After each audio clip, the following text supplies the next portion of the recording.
In any case, what's up, everybody? Welcome to another Writers and Weebs podcast. I am, of course, one of your hosts, FG Rolls, and I am, of course, with our co-host. It is I, the Frenchiest fry, Starly120. You're Canadian, not French. I don't give a shit. You're French adjacent. I'm French adjacent. I live beside some French people that I've never talked to in my life. And today, we are joined by a special guest. The man, the legend, the gambler, Alex. I forgot the myth. Yep, I'm not a myth, but Yeah, I am exactly. a legend. This is true. He's not a myth, he's a legend. This is true. Alex, Don't know would you what the like difference to... is, but hey, it's a thing. But yes, I am Gambler Alex. Hello. I am here. I guess that's all we're getting for an introduction. We were going to do a whole interview, but my co-host was not aware of this. Because somebody forgot to tell me about it. Yeah, I can't believe Red forgot to let you know about that.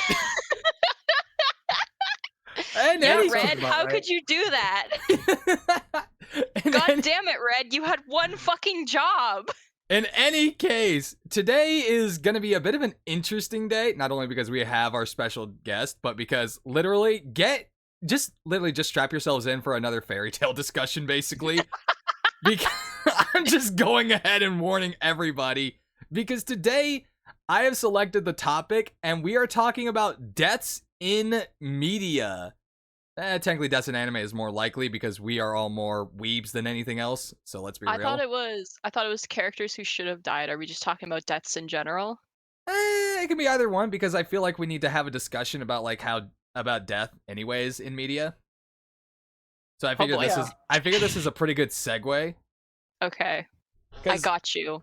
genuinely speaking, it's weird how we have kind of come to view death in a way like it's this morbid fascination for everybody. And I it's hope like, you know that in changing the topic from characters who should have died to just death as a whole, I'm about to go on the biggest Persona 3 tirade you've ever heard. well, I haven't played Persona 3.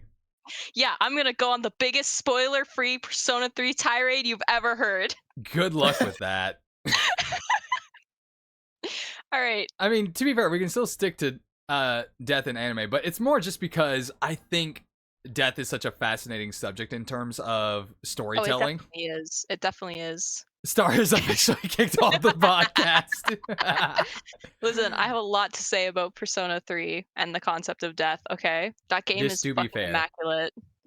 So The literal theme of the game is death, okay? Like, yum, yum, yum. mhm. All right, continue. Nodders. Okay.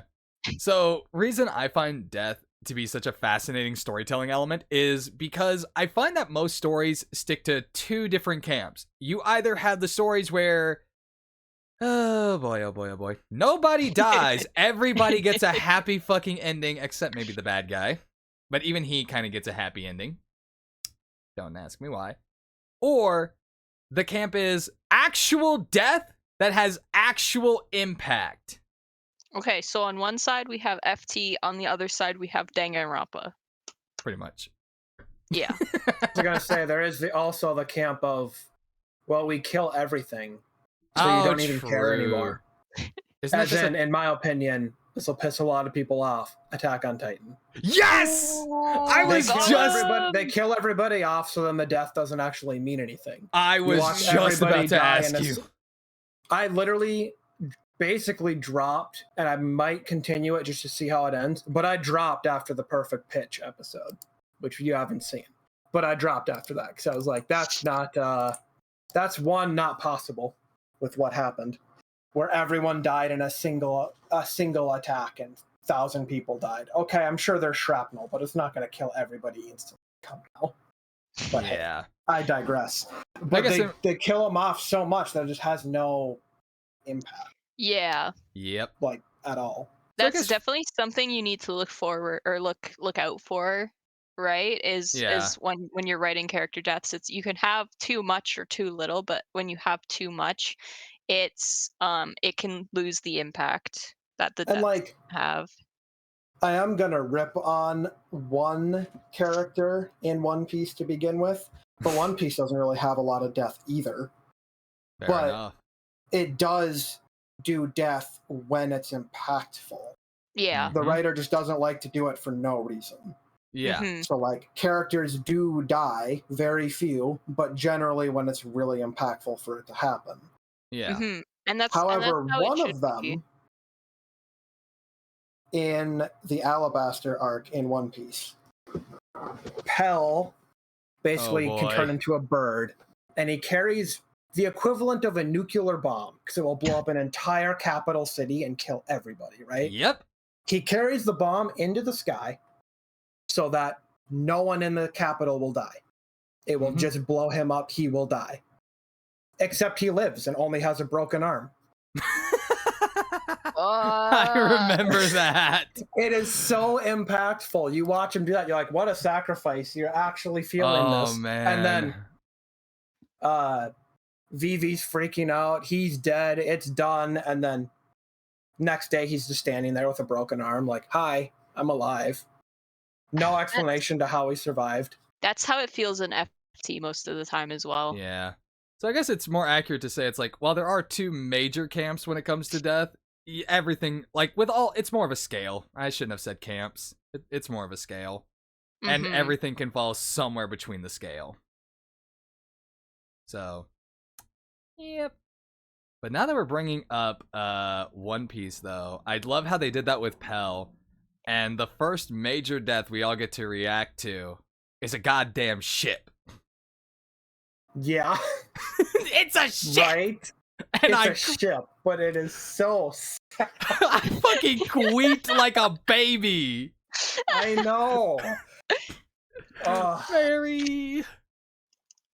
Oh my god. I just love that. Like, that is something that can be said about Oda, is that you would, like, the idea of any other anime being like, we're going to kill off a freaking ship, I'd laugh.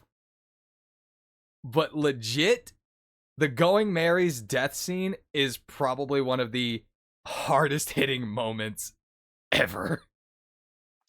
Yeah, it is so sad. I mean, I wouldn't know. I've never watched One Piece. Heathen. I know, In any case. but I can't bring myself to watch something, to commit to something that long. Yeah. But going to an earlier point that you guys mentioned is like, death, too many deaths or too little deaths, all having like a different impact on the story. So this is actually something interesting, because now I'm sure people are going to ask, well, how many deaths is too many or too little? And from the aspect of too little, I would say it's like, here's the thing, you can write a story without death. Yeah, like, you just can't write a fucking war. yeah, You you can't can't write a write a war. without death. Yeah, that doesn't make any sense. In reality, any story, the absolute minimum is obviously 1. But that one death... No, the absolute minimum is 0. Oh yeah, well, I mean, is that a minimum? Is that a minimum? It's I non-existent. mean, I would say it is, because it's Yeah. You nothing. either have 0 deaths or you have many deaths. I mean, you can have just 1. This is true. But the minimum is 0. True. I guess it just kind of comes down to is how impactful is that death? And that is where I think the struggle might be, especially for people who are new to writing, where they might want to be like, oh, I'm going to write a bunch of characters dying because that'll shock people. No, it won't. That's also annoying. I hate it when people use things like that for shock factor and it just doesn't impact the story at all. Sorry, those don't really count because nobody actually dies. Because nobody actually dies. Okay. People die in Fairy Tail, but it's always like the enemies dying, and we never actually know who those enemies are. Yeah. Like, there was and then and then when people die, they end up bringing them back anyway. Yeah. Yeah. Killing off an unnamed character does not count. No, it has no impact. I would say in a case of 1 death versus many, I find this funny is that I have never actually read this series or watched the TV show. But I like researched the lore of it so freaking much. Game of Thrones. I knew you were gonna say that. Yep. I was So waiting for it. there's a ton of death because obviously there's a fucking war. There's several wars in the happenings of like what, a few years, and just what is so fascinating about it is like they don't really bother with every single death, and this is the way you should handle death. Is like if it's important and it's gonna be impactful, that's the one you focus on.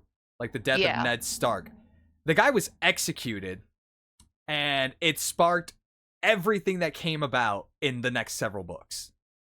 Mm-hmm. Like his death was the beginning. It created the story. It became the reason why everything happened to his family happened, which goes to the question that was asked to us a couple weeks ago. Actually, I think it was our second or third podcast about how do you feel about killing off a main character. Oh yeah, yep. And it's like that is the point where where that is the one that has to have the most impact. If your main character is going to die, if there is no impact or anything that develops with your other characters, you're screwed. Unless obviously the story ends with the main character dying. Yeah, I have a piece of work that is one of my favorite stories of all time that ends with the main character dying, and it is written so beautifully, and I Did, cry every time. did we get to read that? No. Ah, damn it. Well, I guess I'll go back to waiting for chapter 10 of A Tale of One Shadow. It's not my work, but like it's just a piece of work. Oh, I thought you were saying it was something that you wrote. No. Although Oh, there is a then- piece of work that I'm writing that you also ends. you just meant that you have it as in you own a copy of it. Yes. Okay, I misunderstood this. Yeah. No. So it can be done well. It can be done very well. Mhm. As long as, you know, it has meaning and it's like, following the themes of your story and it's within like the character arc and whatnot. And No, just it's understand that you'll automatically alienate a huge portion of people that loved that Yes. series at the same time, Yep. because they'll be like, "Oh, so it didn't actually mean anything," unless you take the time to show that it meant something. Yeah. Mhm. And if you don't do that, then well, it was pointless then. If you just, oh, he died, over, nothing, Yeah, nothing explained, nothing shown, there you go. So you have to do it in a really good way. Yeah. Like this one, there was build up, there was time for the main character to say goodbye, and it all like builds up to this ending that's absolutely fucking beautiful. Don't you just love how in every story, when a character dies, they get to just lay there for a few minutes, and it's just like you always get to hear their final words. Yeah. It does make things like be like, but it's beautiful, it's great, but it's like sometimes that happens in the middle of a fight, and it's like the bad guy just decides, all right, I know that you want to get your final words out of the way. Go ahead and do it. I'll just stand here. Yeah, that's kind of funny though. That's kind of funny though. Oh man, just imagine a story is like, bad guy's like, you know what? Screw this. You don't get your last word. You're dead. Yeah, just stab him in the face. But then they And somehow then you've cemented that bad guy to be hated by everybody. good. Yeah, Immediately. that's how want- you do it. I want my bad guy to be hated. Yeah, That's I the mean, point. that's what I'm saying. It's definitely a tool that, again, if used correctly, could totally be good.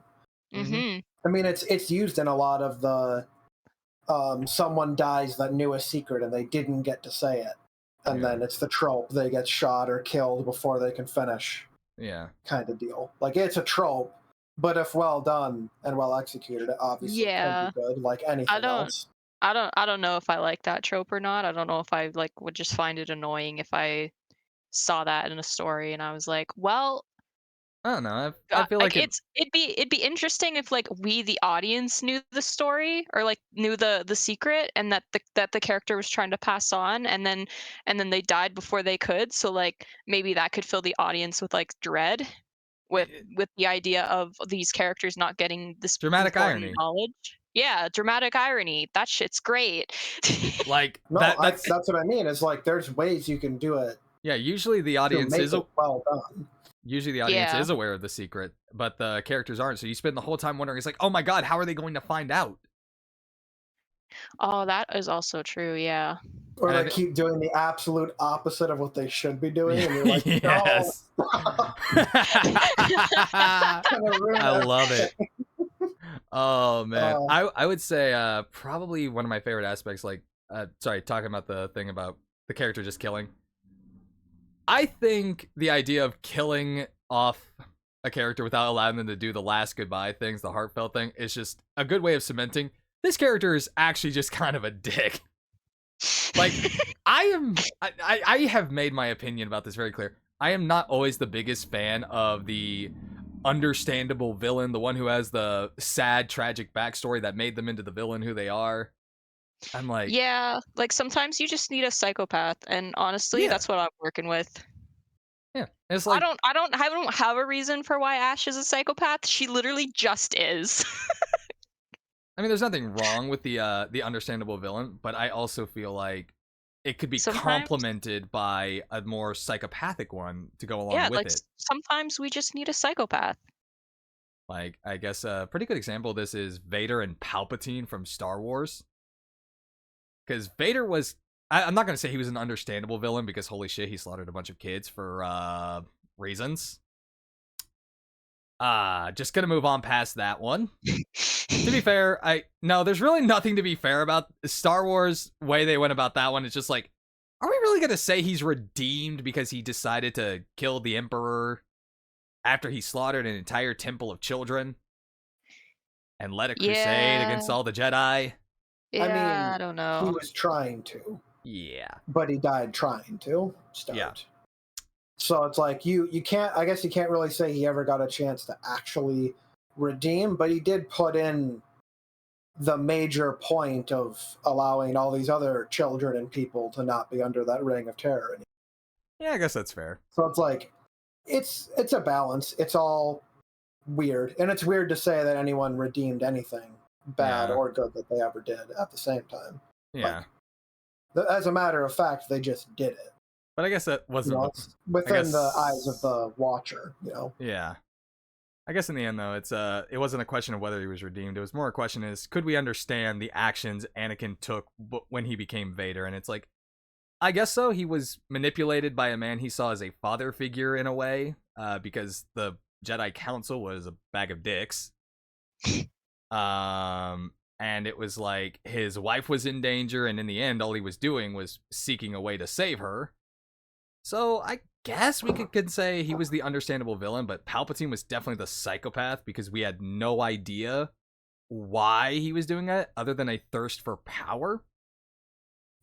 And that's the complementary aspect is like you can have these two very different things and just I think I'm losing train of where I'm trying to go with this. But I think you guys get the point is that the psychopath and the understandable villain can complement each other, but I do think that we can kind of have one without the other. Because Mhm. sometimes redemption, or not redemption, but stories that base on where like, okay, let's make this character understandable, just kind of come off as kind of hollow, where it's like because here's the thing, a lot of people can't really always understand what made a person go down this route now, because several small things can create something horrible. Some people who are just down on their luck can become awful people in reality. We know this. Mhm. But when we see how extreme they go, we're like, you did this because of this? You shot up this school because a girl rejected you? Yeah, exactly. That's I mean that's a thing that happens, and it's not understandable Yeah. to me. It's not, because it's dumb. No offense, but actually full offense. But I hate men. Okay then. Like, holy So crap, so Alex, are we dudes. kicking Star from the podcast? Hey, Sure. this is part of my podcast too. Fuck you. At least I started with no offense, but actually full offense. I'm pretty sure saying actually full offense, it takes away from your no offense. Listen, if I say no offense, you're just gonna know that I don't mean it. But you meant full offense. Exactly. So therefore, no offense is countered. Yeah. The offense. Oh, whatever. Whatever. It's All going right, over all your right. head, Fox. It's not going over my head. It's not going over my head. You tried to say no offense, but then you said but full offense. That retracts the no offense. So offense was Yes. taken. Yes. So therefore, you meant to offend. Exactly. Because if I just stopped at no offense, no one would believe me. So therefore, there was offense. Exactly. Sorry, why are you putting up a fence? This is not a yard. No, it's no offense. It's Noah's fence. Who's Noah? When did we invite a Noah? It's the guy with the fence. I was gonna say, but you thought- hate Noah. You hate Noah, so I thought we were like keeping up, Fox. Like, hello? No, I when did we invite a Noah? I'm just like, where did he Did you come not from? know? Did you not know that Noah is my real name? So the funny thing is that I do know your real name. I know. So it's like yep. a part of me had to like stop myself for a second to say and almost said, but I thought your name was a blank. I almost did it. And then we'd have to cancel this whole podcast episode. Why? Everybody knows my name. This is true. But I don't want my name out there. I guess that's fair. So remember how we were talking about death in media? Yeah, it would be the death of my my internet life if you said my real name. I thought she was gonna say social link. It's gonna be the death of my social link with you, Fox. The link is gonna reverse and then break into a billion pieces. -10. Yeah. Fair. Rank -10. And it would be all your fault. Oh, Speaking man. of social links, all right, I'm gonna talk about Persona for a bit now. Oh god. So Persona 3 is a game about death. And the theme of the game is that death can happen to anyone. And it's definitely something that you feel throughout the game. Whenever the characters are going to Tartarus, there's a very real fear of death that they all face every single time. There are at least 2 characters that die throughout the course of the story. Only 2? Bad Like, game. yeah, I know, bad game. It's more than Persona 4, that's for sure.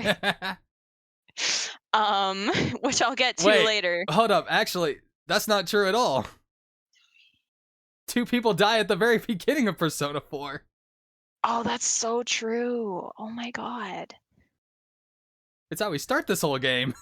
That is okay, you're right. You're right. Okay. I meant like main characters. Oh, okay. That makes sense. Yeah.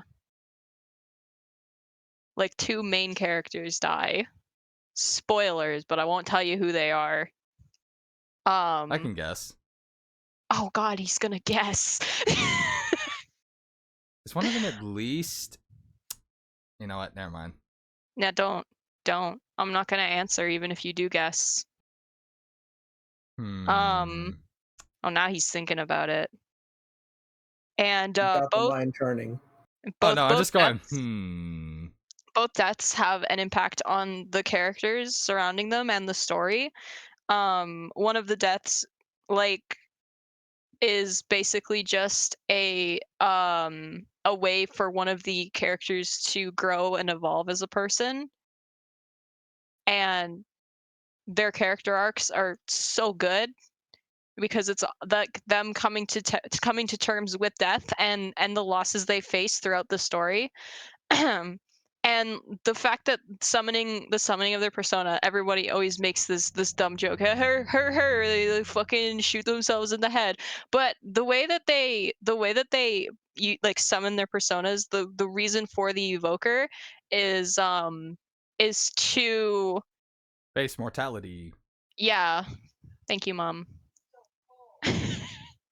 is to face one's own mortality and accept that you could die. And what better way to do that than to take a bullet to the skull? Except there's no bullets in the evoker, but yeah. Because it's not a gun. It's an evoker, but it's just in the shape of a gun. If it looks like a duck, walks like a duck, quacks like a Well, duck, anyway. it's Well, probably a anyway, duck. I started blasting. So anyway, I started blasting. Oh Now, the man. one I wanted to talk about, and this one I wanted to talk about when you first brought up the topic as characters who should have died. Mm-hmm. I don't know if you remember the spoilers that you heard in my chat for P4. There were spoilers? Yeah, somebody came in, didn't like that I wasn't reciprocating their flirting, and then spoiled something. Yeah. I Was it I that don't one person who just like popped in the middle of nowhere and they mentioned who the final enemy of P4 was? not that one. Okay. Okay, so you didn't see that one then. All right. I think that was before I started watching your channel. No, because I just started playing P4 like this year. Oh, well, I figured Yeah. this was a conversation you got into because when we first met, you also talked about a time when someone was flirting with you and you didn't respond to it. Yeah, no, that was during high school. And that's just because I'm Okay. stupid. I No, guess. this I don't know. happened. This was like when we first met and you were talking about how it happened while you were streaming. Oh, well, maybe. I So don't apparently it's know. happened more than once. Apparently it's happened more than once. Oh, that might have been the fucking 14-year-old kid. I don't remember. Oh, yeah, that was the one. Okay. Well, during one of my P4 streams, someone came in, started complimenting me and stuff, and then I wasn't reciprocating their flirting, and then they said a spoiler. Wait, was that the one that was saying the word Riz or something? Yeah, they were like, "I'm rizzing you up," I think I and did I'm see like, that one. and I was like, "No, you're not." It has something to do with Nanako. That's all I'll say. Did you see that one? mm, I think I did, but I actually did forget it. Okay, you did forget it. Then I might not talk about it then. I think it was like I just saw it in passing. I think the only reason I Unless, remember the other one is because it was about the final about yeah. yeah. Unless you don't care about spoilers. I mean, I'm actively playing the game, so I'd prefer no spoilers. Okay, then I won't talk about it. But you could probably figure it out just by my line of questioning. Oh my god, Dojima killed his wife. God damn, I wish. Oh, wow. That would make Because remember, it's all your fault. Hey. Oh, Listen, I love that clip. that would make Dojima's character arc far more interesting. No, it's just Dojima has there's a character arc? you'd think that he would. There's a character, something happens to them, they die, but then they undie, and I'm a little upset about it. Damn. Yeah. And I think that said character should have died. And if you've played Persona 4, then you know exactly who I'm talking about. And that's all I'll say. I don't know, this just sounds like a catchy to me. Yeah. Died, came back, died Wait, again. No, Fox, wait. What? Alex isn't that far. Fuck. Fuck. I am so sorry. It's okay. I got wrapped up in it. I'm so sorry. It's okay. You're forgiven. I don't care. It's fine. Okay. Okay, Alex doesn't care about spoilers, apparently. Are you at I try to avoid them if I can, but I'm not gonna get pissed if I hear them. It's Okay. like, whatever. Yeah, that's kind of the Are attitude you I at, take. you're at the casino, right, Alex? I will be. Yep. Yeah, okay, you're starting the casino this week then. That's kind of the way I am about it too. Is like if you spoil because it's like you get heated into the subject, that's one thing. All right. But if like I won't spoil it then.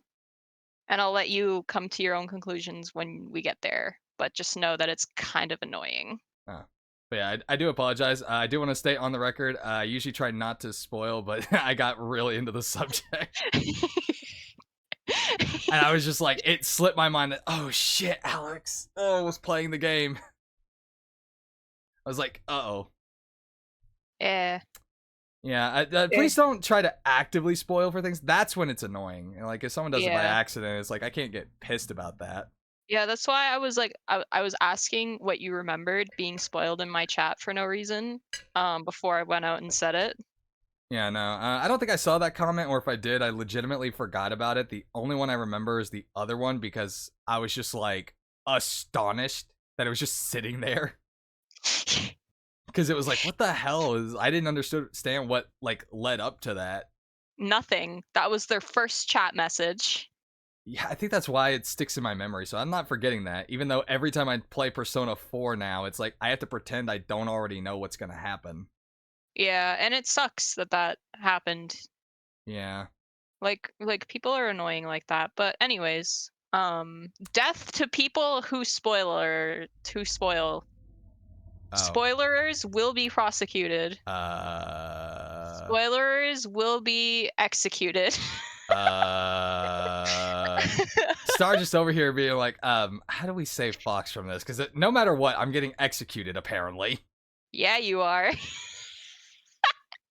But I'm kidding. I'm just looping back to the topic of death. sure. But yeah, okay, so okay. Alex, you want to bring up any deaths? Assuming Star is done, of course.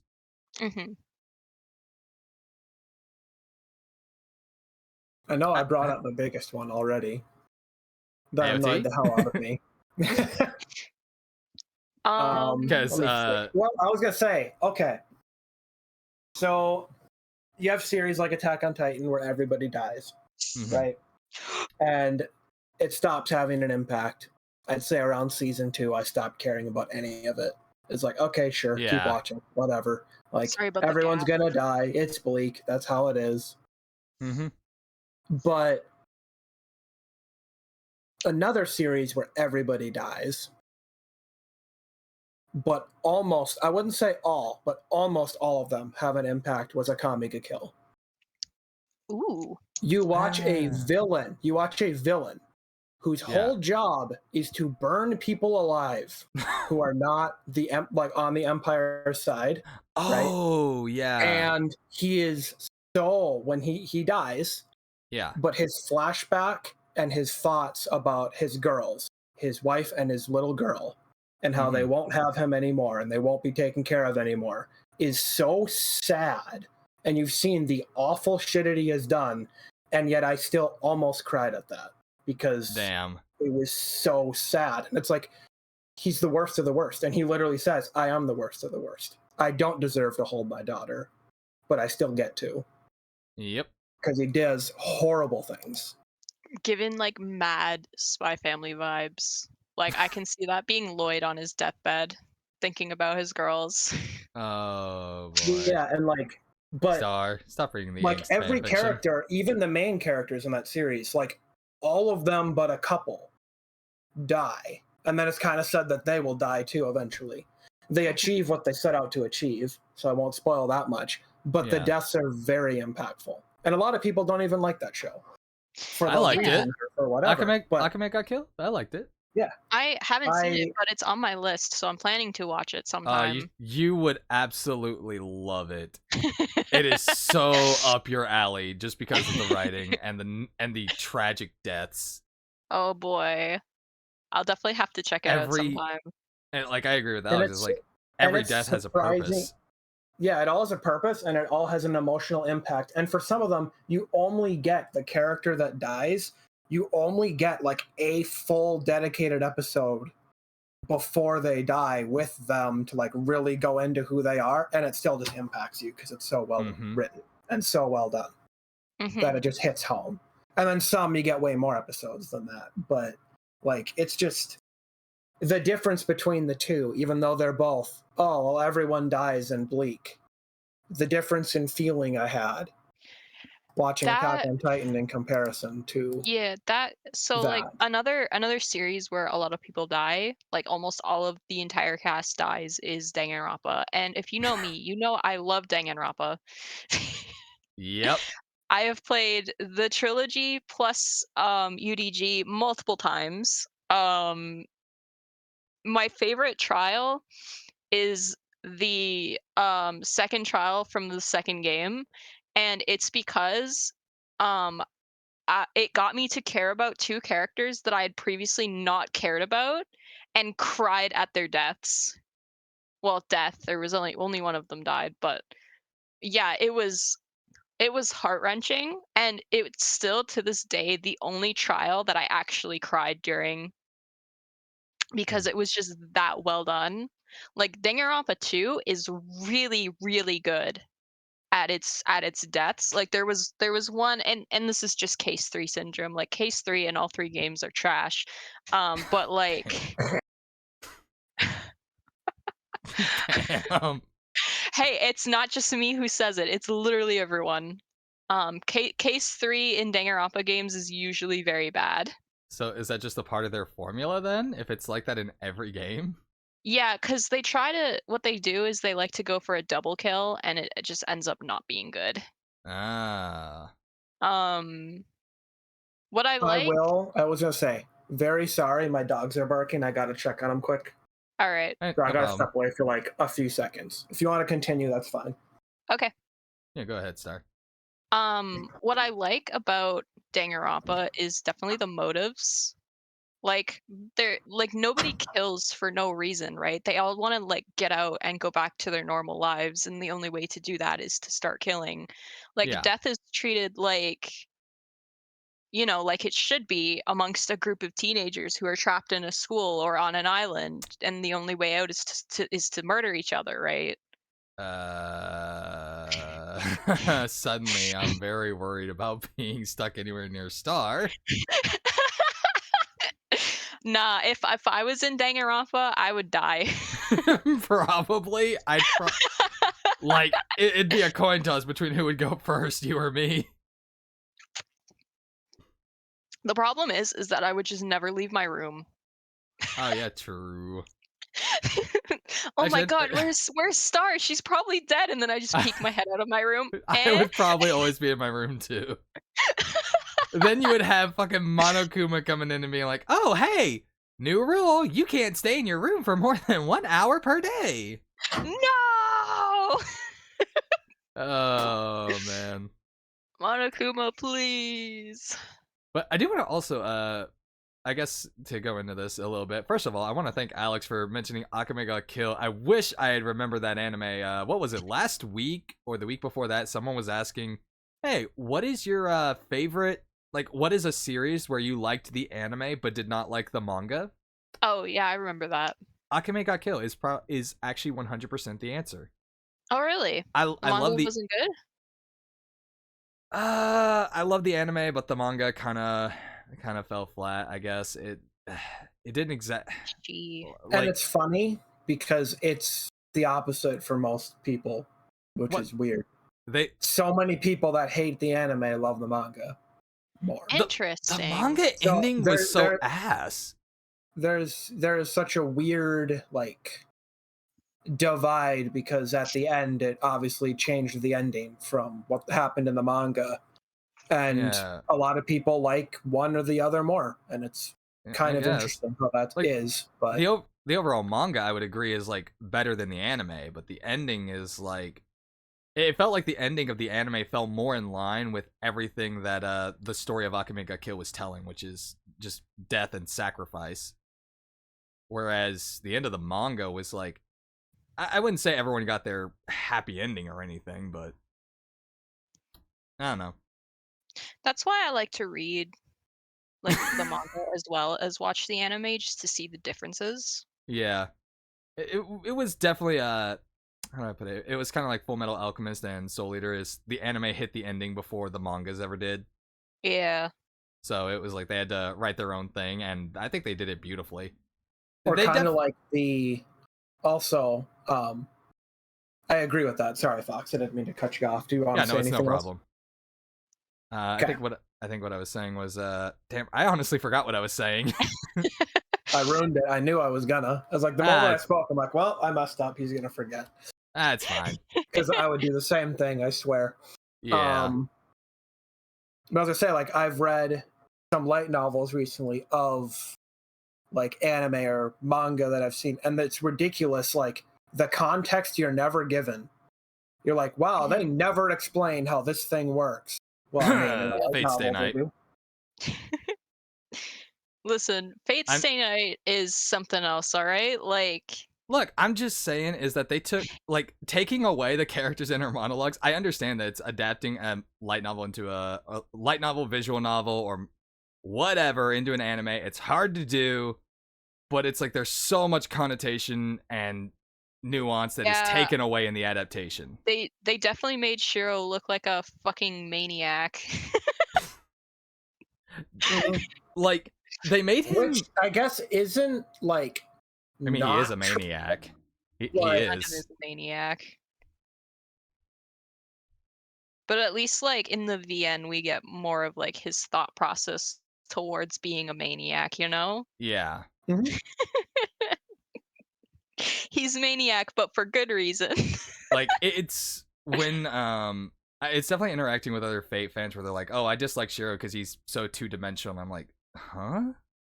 I didn't like how fucking stupid he was all the time. I mean, that's just anime pro tag. You kind of get used to it. Yeah. I mean, it was definitely Rin that carried the show for me, so. Uh-huh.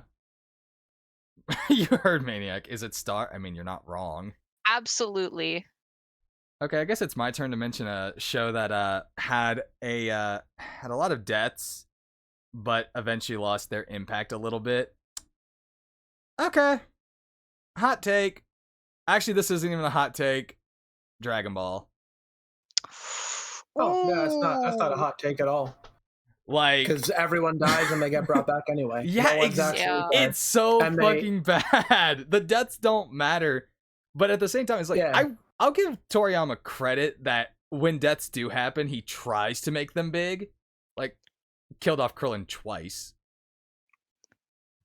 I know Star's Which, not I gonna mean, watch. to be fair, I guess with how the series is kind of set up and all that, it's like it is kind of fine. It's like the Yeah. impact is more how are they going to get out of this?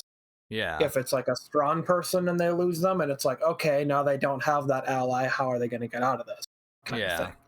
Like, I understand that stakes of it, but like you said, they fall flat emotionally. There's Yeah, no they really do. I think it's it's like more of like I remember my older brother a while ago, like 5 or some years ago, was trying to get me to watch Dragon Ball, and I was like, no. I don't think Dragon Ball would be your cup of tea.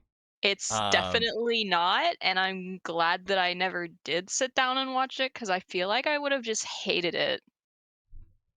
Probably.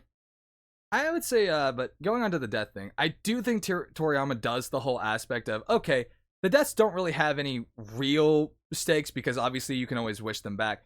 Now, he originally introduced it with stakes where everybody could only be brought back once, but then he introduced a copy of that was apparently better that could bring back people infinitely, but the limitation was only one person. But then even that changed, so I think that was kind of the problem, is that everything just kept getting upgraded to where people could come back indefinitely, basically. But Toriyama's talent definitely shows us that when the death happens, you tend to forget almost that there are no stakes in like the moment because it's always coupled with something so much worse. So like I mentioned the 2 deaths of Krillin. The first death actually had some major impact because it was the first time we ever saw like Goku really angry and hateful. Like he actually wanted to kill somebody, which is probably really weird for a 15-year-old boy, but hey, that's just anime. And we didn't really know that people could be brought back to life. I mean, we kind of guessed it because the Dragon Balls could apparently do anything. His second death, I feel like it wasn't just it was really coupled with the sheer terror of the main villain still being alive. So there was still the impact. It wasn't the death itself, but I know everyone loves the Yeah. Super Saiyan transformation, but I look at it and I'm When like, it feels so late to do that because Krillin already died once. So it's like, Goku, why didn't you turn into a Super Saiyan the first time? when they kill off and then unkill off characters so many times that a story loses stakes, it's just a story I'm not really that interested in anymore Yeah. at that point, which is kind of why I fell off FT near the end, because people kept dying and then they kept coming back and then they kept dying and then they kept coming back, and I'm like, okay, this is a war but nobody's dying and staying dead, Yep. so like you're completely losing my attention here, Mashima. Which still kind of sticking with Dragon Ball a little bit. And I guess talking about a character that I kind of wish stayed dead, and people will hate me for this, Goku literally should have stayed dead after Cell Saga. And I understand He wanted to stay. he dead. wanted to stay dead. That was the thing. But to my understanding, Toriyama stated he could never think of a way that Gohan could be the main hero because Gohan doesn't fit the same tropes as Goku does. You know, Gohan doesn't like fighting, wants to be a scholar. And now it's like all these years later, he's apparently figured out how to write that. Sadly, it's Toriyama's gone now, but yeah. Now I feel kind of like a dick trashing on his work Well, after I his mean, passing. But part of it also, though, is that fans were like threatening him and freaking out that Goku was dead. Nah, Goku definitely should have stayed dead. That was his personal Yeah. decision. He reached the end of the journey, not necessarily the end of being strong, but Goku felt like he was making the best possible decision. And I think it frustrates me to hell and back. They were like, oh, well, you know what? Let's just make this new villain, which completely disproves everything about what Goku staying dead was even for the purpose of. Because he blamed himself for all of the Earth's troubles, because he was right. He caused, like, every villain that came to Earth. So it felt like having a completely new villain was the best time for Gohan to realize, yeah, you gotta step up. I think I think fans should not be sending death threats to authors because they kill off a No. character. I think that's childish, and I mean, I don't think fans should be sending death threats anyways, no matter what. yeah, well, that's true, but you are, like, if you're a fan and you're getting upset because an author made a decision you don't agree with, and you're going to send them a letter saying you have to, like, not do this because I said so, like, you don't have any say in this story, my guy. You are not the author. The God, author has a Star, say in the I story. can't believe you killed Kage. I'm gonna pencil you the most aggressive letter ever. Do it, coward. Oh. Do it. All right, give me my pen, Alex. Pass you, magic pen. Okay, here you go, Star. All right. It says fuck you. Probably. You know, like, there's such thing as being, like, giving feedback, and there's such thing as being a complete asshole, right? Like, I don't like if how a you wrote this character story. Go drink bleach. yeah, Which exactly. the internet makes all that way I too have easy. actually gotten that Yeah. exact comment before. Because you don't, like, you never see the consequences of your actions on the internet. Yeah. And If that's you- the if- problem. If you bully someone behind a screen and you don't know them in real life, you don't know what they do after that. Mhm. No. And when I you won't find go out, there, you can. but everyone knows what I'm thinking, and you'll Yeah. never find out because they're somebody you've never met and never knew about. So Mhm. you'll never Yep. find out that you were the cause of something terrible. But you're totally fine with bullying people and making fun of what they like and whatever, and Yep. making their life miserable because it makes you feel good. Remember, And kids, they actually cyberbullying did- is they not actually- okay. They actually did an episode on this in Oshinoko that I thought was actually very good. I would have appreciated a warning mayhaps at the beginning of the episode rather than after the credits, because in the episode there was a character who tried to commit suicide because she was getting completely bullied online, due to Oh, I due now to something that happened, right? Yeah, due to yep, the I thing that remember happened when now. she was on TV. Yeah, Yep, you I know the remember episode. now. I was And sitting here when thinking, I like, Star, no spoilers. I haven't seen everything because I thought the new season was out. no, I'm not talking about season 2. I'm talking about season Okay, 1. yeah. But now I Um, remember what you were talking about. I was like, yeah, oh, and yeah. and it was a very like accurate depiction of what cyberbullying could be like, Yep. right? And all she did was accidentally cut someone on camera, and you Mm-hmm. know, and everyone online was telling her to, like, die, you don't deserve to live anymore, how could you do that, shit like that. And like, holy shit, it was so awful Mm-hmm. that she was like driven to that point. And it's like, actually, like, that happens all the time because people on the internet like hide behind a face, and The internet they gets don't rid realize. of everyone's filters. Yeah, they don't realize that what they're saying could actually kill someone. I think genuinely it is a matter of people realize it. It's just like when they're on the internet, they do not care because they're like, oh, the internet is the place where I can say whatever the hell I want. And like there Yeah. was an interesting study where they made it that certain forums you couldn't type anything unless you said it out loud, Mm-hmm. so that you'd get context of how they were saying it. Yeah. Oh, I like that. And you actually, like, people would do a death threat and they'd be like, oh, I just said that. And then the person can reply to you with their sadness or whatever, like, Yeah. and actually add feeling. And it's just an interesting study that, yeah, that would remove not all of it, but a lot of it. Yeah, Yeah, I because I like that. I guess it's like there's Like, a general difference to what we feel when we're typing versus speaking. Because when we're speaking, we tend to be a little more emotional. Yeah, and the wrong, and like the thing is that like when you type something, there's no context either. You could be Yeah. joking, you could be saying something stupid about something someone likes, but yeah, they don't understand that, you're just joking around, you're not actually trying to hurt their feelings. yeah. But like, Like, I find it so interesting that people can go around like sending people death threats on the internet. Like, I feel anxious just it's just I'm proving a point. Just randomly types "fuck you, Star." No Yeah, well, context. I know you're joking. I know, but I'm just saying, it's like if you had no context, we're friends, so you know that I'm joking. Yeah. mhm. But just Like, random context. I have a hard time messaging somebody unprompted, Mm-hmm. right? Like, I will just be sitting there stewing in my own thoughts, trying to type up a message to somebody, and then I'll just delete it and then roll over and not do that because, like, that's just stressful. I don't know how people can go around and give out death threats without feeling terrible about themselves. No kidding. Like, hello? Like, Yeah, I it's can't even it's send a it's the hello to my brother.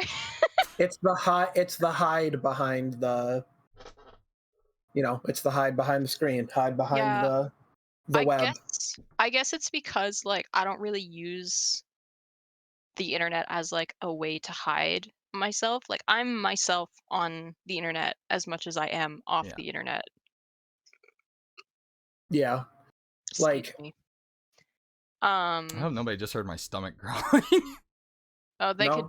they could just mistake that for the burp I let out. It's okay. All right. I was just like suddenly my stomach growled. I was like, oh shit, we're having a heavy topic.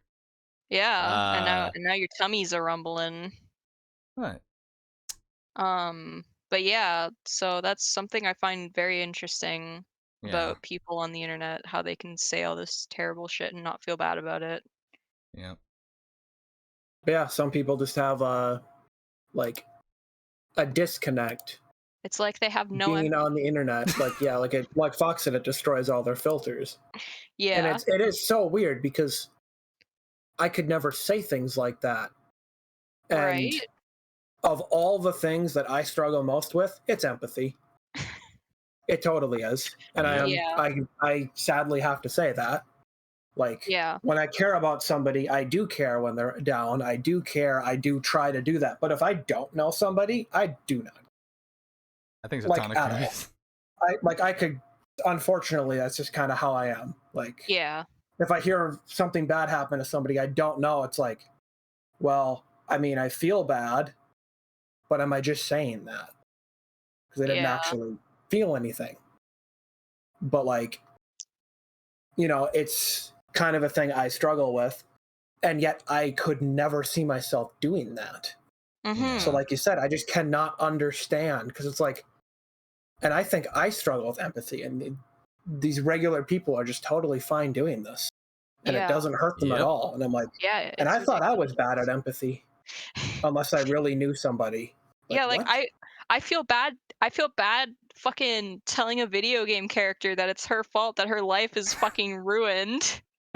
And here are these people on the internet saying they wish someone would die to a real ass person, and I'm like, what the fuck, man? I'm Yeah, definitely right. not good with emotions. I'm just like, I can feel it like with my family. Even then, I feel like I'll shut away, Mm-hmm. where it's like I don't display emotion well. Like, if do not come for come to me if you're needing comfort, because I'm just like, I don't know. It's like I just struggle with like displaying emotion. I tend to shut it inside and then be like, I'll feel it later. Well, I mean, that's a very common man problem, Yeah. Yes. Like I remember when because society conditioned that way. Yeah. oh yeah, the It's whole it's a forceful conditioning. Suck it up, you'll be fine. Don't show Yeah. emotion. yeah. And And if you it's don't accomplish anything in your life, you're an absolute loser, which Yep. then brings people to do absolutely terrible things. Yep. and it sucks. Like And I'm no one will talk about those issues because they'll just say like men suck, right? Yep. I definitely hate Star. the way. Hey, listen, I'm about to say something in defense of men, all right? Oh wow, All let me get the right? popcorn. Yeah, get the popcorn cuz I'm about to drop the hottest take. Oh god. Listen, I hate the way that society treats women, but I also hate the way that society treats men. Men should be allowed to feel and have emotions and like, fucking seek comfort from other men or other women. Like they don't like without seeking out that woman as a potential partner, like it it's okay to lean on your friends. Yeah. It's okay to have these feelings and let them out because you have people there who will listen to you. It's okay to be the leaning pillar. It's okay to be the leaning tower of Pisa. Yes, exactly. And like everybody needs that, but Exactly. it's this double-edged sword Yeah. caused by a lot of things. But like when it comes to that kind of thing, it's like, well, for men, they're not supposed to. And if they do, even the people that tell them they should, they'll be judged so hard for doing so. Yep. Well, I'd never judge you guys if you came to me with a problem. Just so you know. I love how Alex and I just stopped talking. No, I'm just like, and that's good. That's like Yeah. true friendship, right? Yeah. Yeah. Like that's how it should be. Mhm. But And Eh, yeah, like unfortunately, for some reason, that's just not how yeah. it functions for most people. Kind of like the cyberbullying thing. Like it just Yeah. doesn't make Yeah. any sense why it doesn't. And it's fine. Yeah. Yeah. Anyone remember when we were talking So about death in anime? Say so here's the what we're thing. saying is What is that we need to execute society. There we go. I looped it back around. I mean, basically, it's just like we well, are I guess just the saying problem is that society as a whole society is sucks. truly just the collective of what the normal average everyday person thinks is okay. Yeah. The problem is that it's hundreds of thousands of years of this being okay. Right? And we're And trying to it's break away from it, but it is yeah. so fucking hard. And it's And not just hard for the people pushing for the change. It's also like there are so many people who want it. They like who want the change, but how do I explain this? don't think I can. But at the end of the day, what can you actually do? Yeah. That's kind of where I feel I like you are going with it, because it's like, I think what we need is for this generation to raise their children to be respectful and to teach them that it's okay to feel and it's okay to, express your emotions. It's okay to cry if you're not feeling good, Mm-hmm. right? Yeah. Also be respectful to women, please. I'll hold off on the women's issues rant, but yes, because we need to talk about the poor boys who also need help expressing themselves. I mean, we need to talk about the death in anime, which was the topic for today. no, but here's the thing, is that when you said that was the topic, the first Yeah. thing my head went to is, we're going to go into some deep stuff because it's going to spiral into Oh that yeah. portion. I knew Yeah. for a fact, like, you're talking about death, which is a deep topic to begin Yep. with. So it Well, was we definitely going. we It always was fucking definitely spiral going to. anyways, so Yeah, we go I was off like, it was topic like totally every going single to time. spiral. Like, I was like, that's a topic that will definitely spiral in a way we were not expecting. Yeah. We've gone on tangents before. I usually try to keep us on topic, but this has just been very fascinating, and I think it's a interesting message to make sure that people understand we're all insensitive jerks, basically. yeah, you guys suck. I'm kidding. I'm kidding. I'm Uh-huh. kidding. I'm Uh-huh. kidding. I'm I'm kidding. Uh-huh. insensitive, huh? I'm I mean, kidding. I struggle with empathy of strangers, but like, Wait, you actually can come to me for comfort. Gold is now a VTuber? Yay. Are we all just becoming VTubers these days? He was always a VTuber. He's just now doing FGO again. Gold? Yeah. Huh? FGO again. Thought he hated I that game. know. I Yeah, fucking Gur Madge. I hate that game. Like, he hated I did that not game. Oh, he remember. has a new Huh? model. Okay. I don't remember Gold ever being a VTuber. He was. He had a model like when he first got it for like a stream, and then he didn't use it. I guess he started Okay. using it again. But Yeah, I'm like, Star, what are that's you? that's when he first got it. I haven't been following everything ever since. I don't Like, have a lot of time to follow He all used that. But he used the model and then it died. There we go. I I, looped I, back to our topic. I literally like was like I've been in several of his streams and it's always just been him on the camera. Oh, well, So I had you no know, idea what you were talking about, Star. that just goes to show that I haven't been in his stream in a while. Damn. Fair enough. Okay, so let's be real. At this point, now Alright, it's time to get so into how do you go about writing a death scene? ooh. okay, well, I guess the issue with the death scene is some people are going to want all the juicy details, and some people are going to get so grossed out by juicy details that they're not going to want it. Yeah, Like, Yep. there's a fine line you have to go with, and hope Yeah. you don't alienate everybody in the process. yeah. Like I have a death scene um in A Tale of One Shadow. I won't spoil who dies, but just know that there's a death scene in there Oh that dear. that I have written. And it's like it's the first draft of the scene. I definitely want to rework it because it's not as impactful as I want it to be.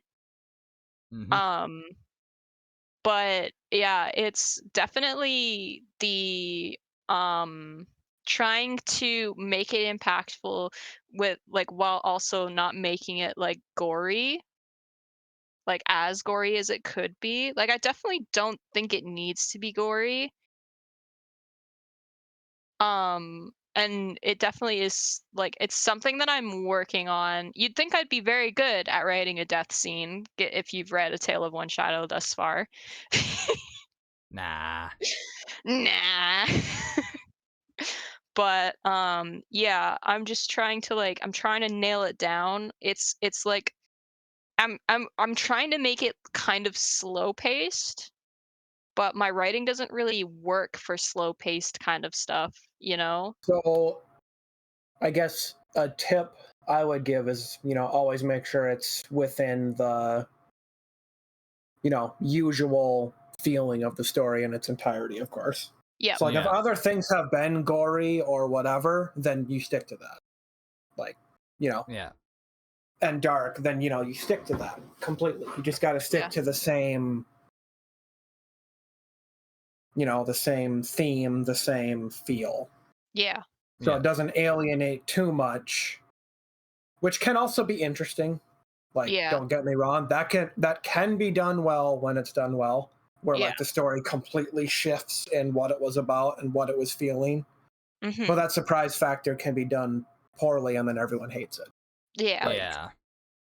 So there's a fine line. It can be done well, but I would say, from my experience, which I haven't written in a long time, but I used to, that sticking to the same feeling, same theme, you're good.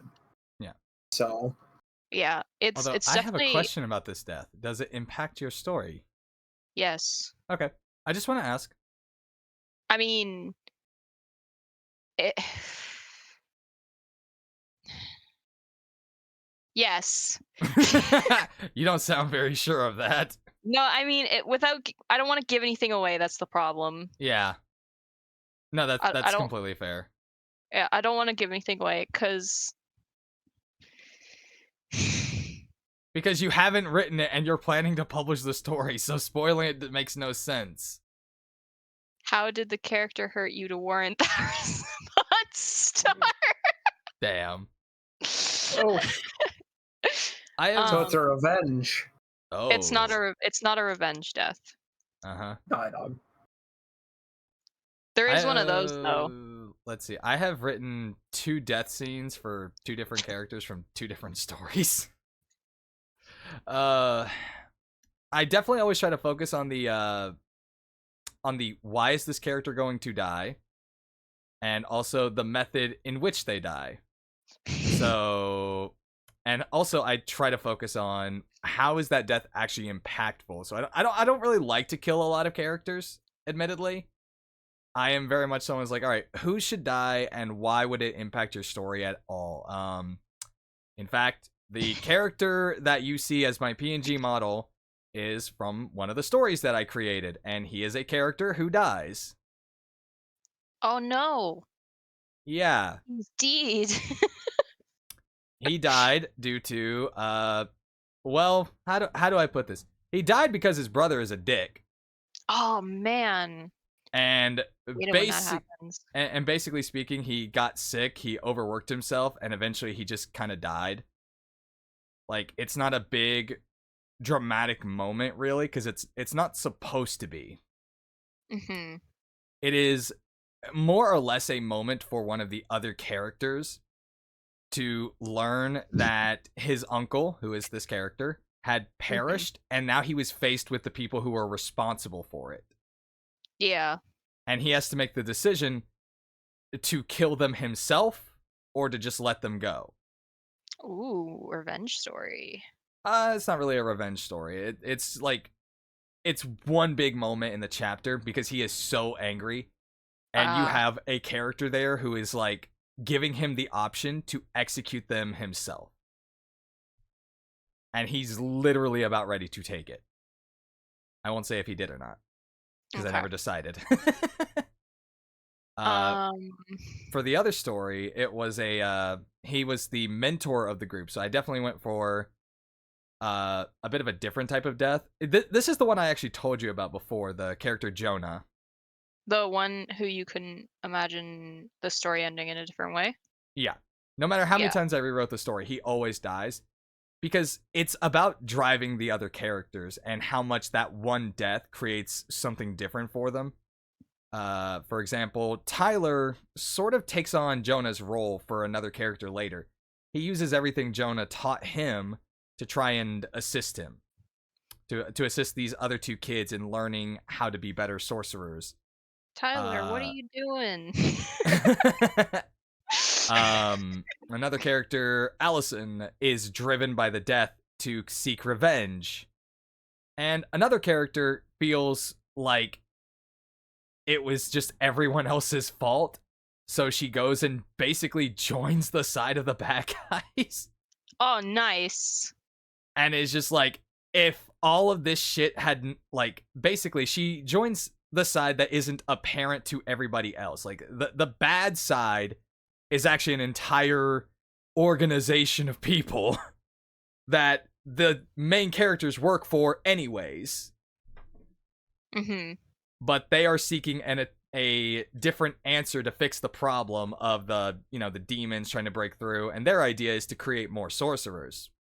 I'm really giving JJK vibes, but I want to clarify, I made this story fucking first. I can't prove it, So, but I did. I was gonna say, an interesting thing to talk about. You're talking about death and stories and whatever. Yeah. Yeah. What about the actual middle ground? Missing in Mm. action.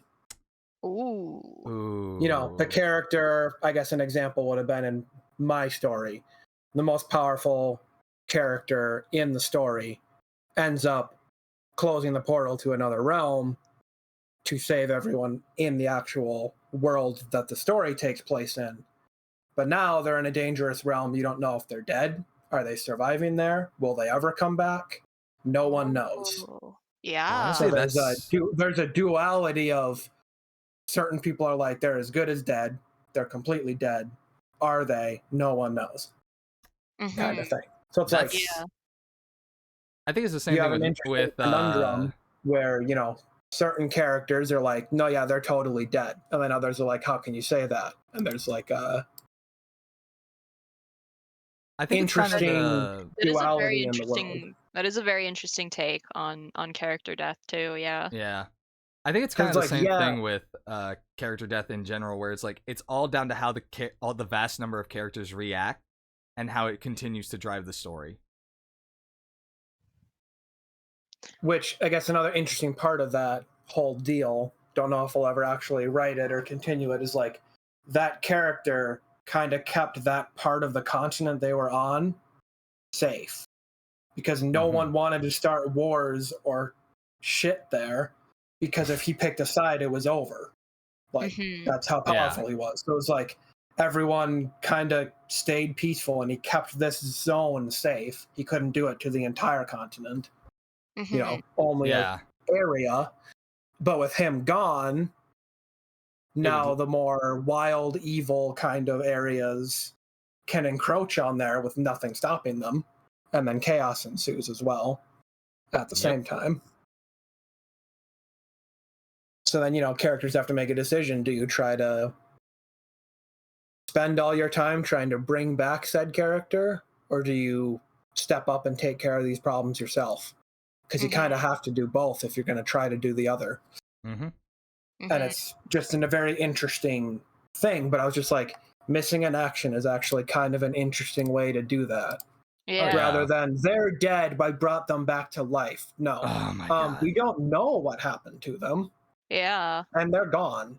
Yeah. That's We actually won't know when good. they come back in. Yeah. Because Yeah. That's actually better. Way better than they died. I'm just bringing them back to life. Because you don't know if they're dead in the first place. That's a really good one. Yep. So if they do come back, it's like, well, we never knew in the first place. Yeah. If they come back, it's actually valid. first story, by the way. Damn. It's a pretty good first story. Yeah, like I never got to actually finish even the first book of it because it was so bad, because I was just bad at writing. Good at the ideas, bad Valid. at the execution. Don't and I worry. never finished We're it, all- but I was going Oh, We're all to bad yeah. at writing restart it. here. Yep. But that's how everyone is. Even professional authors will tell you that they've written a book 3 times. Yeah. Well, that's how you have to do it, right? Yep. Like, I mean, the first draft of it was in first person. Then I was like, no, I'm not doing this. Oh, first person is the worst. I know. That's what I Wait. did. I'm like, no, this is cringe. I hate it. And then I Wait, stepped Alex. away. And I Yeah, never my stepped first- back in. But My first like 5 drafts of A Tale of One Shadow were in first person, and then I tried writing it in third person, and I was like, oh my goodness gracious, where has this been all my life?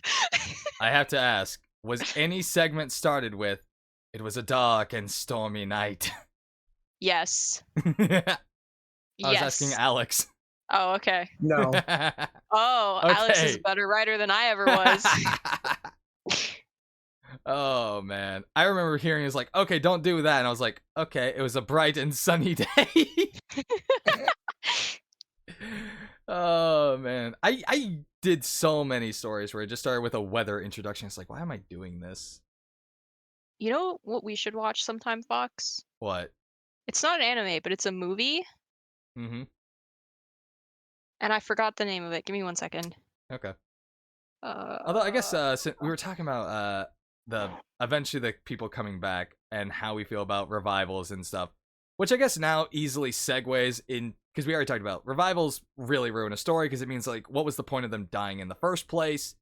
But I guess your execution of that situation is very important. Then that's what my opinion with Dragon And Ball like I was is. saying with the Dragon Ball thing, Yeah, where bringing them back, what was the point? Well, the point could be just the fact them being missing for even that time before they were brought back caused a yeah, bunch of bad shit to happen, and that can yeah. be the impact of it. So I I think like you can make a good impact and do it. yeah, it's just hard. It's they just do it so poorly usually. Yeah. But I think this But like if you segues have very easily stakes, into fake out deaths. Characters who you think died, but then it's like 10 seconds later, nope, they were alive the whole time. Or you were writing a scene where they were going to die, and then they're like, I survived. Which is where we're going to talk about Fairy Tail. Yay. Okay, I'm just going to say it. Makarov should have died back on Tenro Island. I agree. I know Same. most people are like, oh, but no, he fairy law. That was the point when he should have died. No, he got his Oh, ass Stranger beat Than by. Fiction. I got it. It's called Stranger Than Fiction. I Ah, had to okay. look it up because I couldn't fucking remember the name. I'm gonna be honest. I almost thought you were about to say Stranger Things. No, Stranger Than Fiction. Okay, sorry. Okay, It was a really good movie, but every time I want to like talk about it, I just can't remember the name. fair. But yeah, I'm just like, I know most people tend to think about Makarov using fairy law and him living there, and I'm like, that is a very big moment. But it always felt to me like Makarov should have died in the fight with Purihito, the second master of Fairy Tail and the current master of Grimoire Heart. It just would have been like very fascinating because I Yeah. would have loved to see how all the other characters dealt with the situation knowing that he was dead. I mean, and we've seen when he tried to retire that it was ran like garbage and everything sucked. Yep. So that's totally what would have happened, and it would have been very interesting. Yeah. Yep. Because he's the only reason they even stuck together to begin with. Because every time he retires, it's like I said, a garbage fest. So Yep. Yeah, Well, especially like at the end of Tartarus, right? I mean, he which basically just split up the whole I guild. dropped it halfway through Tartarus. I says, Oh, "Fuck this." thank I'm done. God. Oh, you missed out on Oh, the worst you. art. Oh Oh no, my god. oh no, I got the worst parts of it. I'm sure. I got halfway through, almost to the end, and said, "I'm No, done." I mean, you missed out on the Alvarez War, so I mean, Yeah. you lucky duck. Yep. But I'm just So like, I just like, no, I'm just always like, if done. Makarov had died at that point, it would have made sense for like, it wouldn't have made sense, but I could almost really actually see Loxus having a reason to show up at the island. Like maybe he sensed his grandfather's death, because why not? It's a world with magic. Weirder things have happened. But then it just felt like he just randomly showed up because he was like, I'm gonna visit the first master's grave, which obviously he was lying, but still.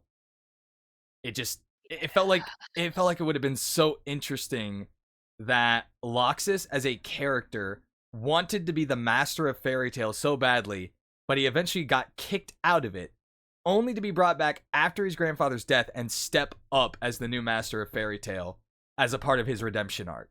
Would have been Mhm. amazing.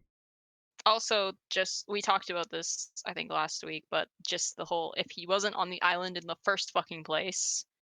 Yeah, he absolutely would have been the first person to be like the new master of fairy tale when everyone got back. And the sheer devastation of finding out his grandfather actually died on the island after he was thought like he could have been alive. The angst. God, the angst. Imagine FT having angst.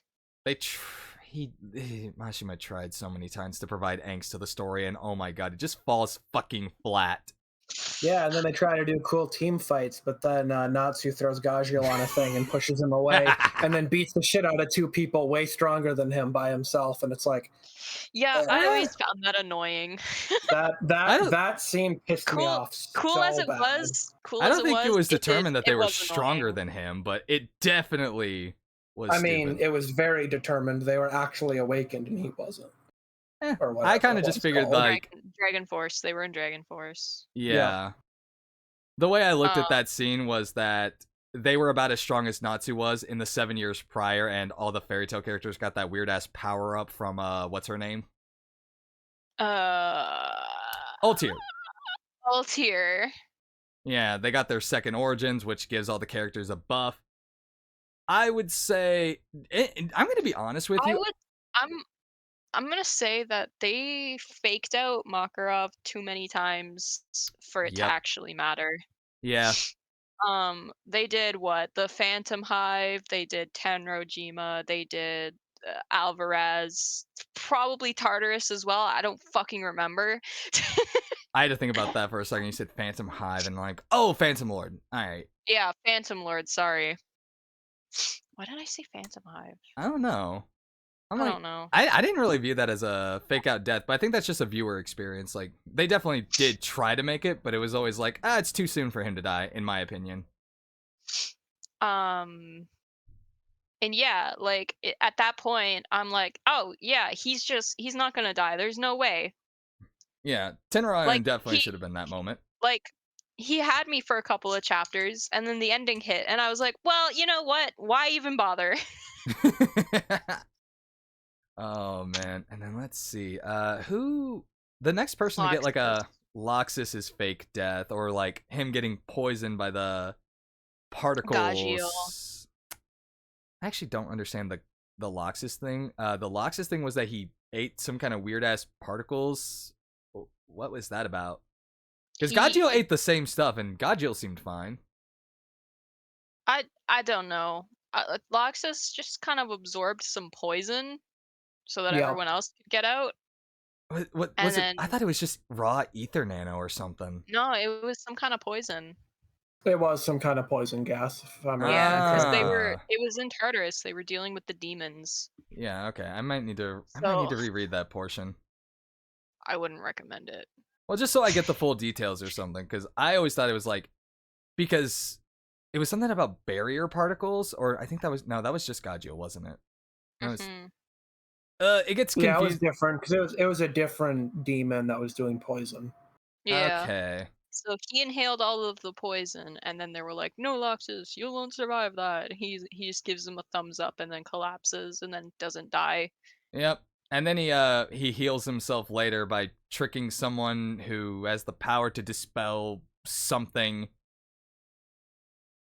I don't really know, actually, now that I think about it. That one was very weird and confusing. And then Gajeel getting dragged into the underworld. I'm gonna make a confession here. I think I might have skipped that chapter. Did you? Yeah. Cause like, yeah, it was great. He was actually doing something. Like, the emotions were there, the tensions were high. They had a actually let him do something. They had a flash forward of their life together. Damn. And then boom, he's in the underworld. He's gone now, and Levy's on the floor crying. And then like fucking 5 chapters later, he's back, and I'm like, why? How did he get back? Even the point? How did he get back? You remember that bitch who took a bath with Lucy? Brandish? She shrunk the continent. But Gajeel was in the underworld. Huh? She shrunk the continent at the same time that he was being pulled into the underworld. I don't... So he got pulled out? So stupid! Confusion. It's so stupid!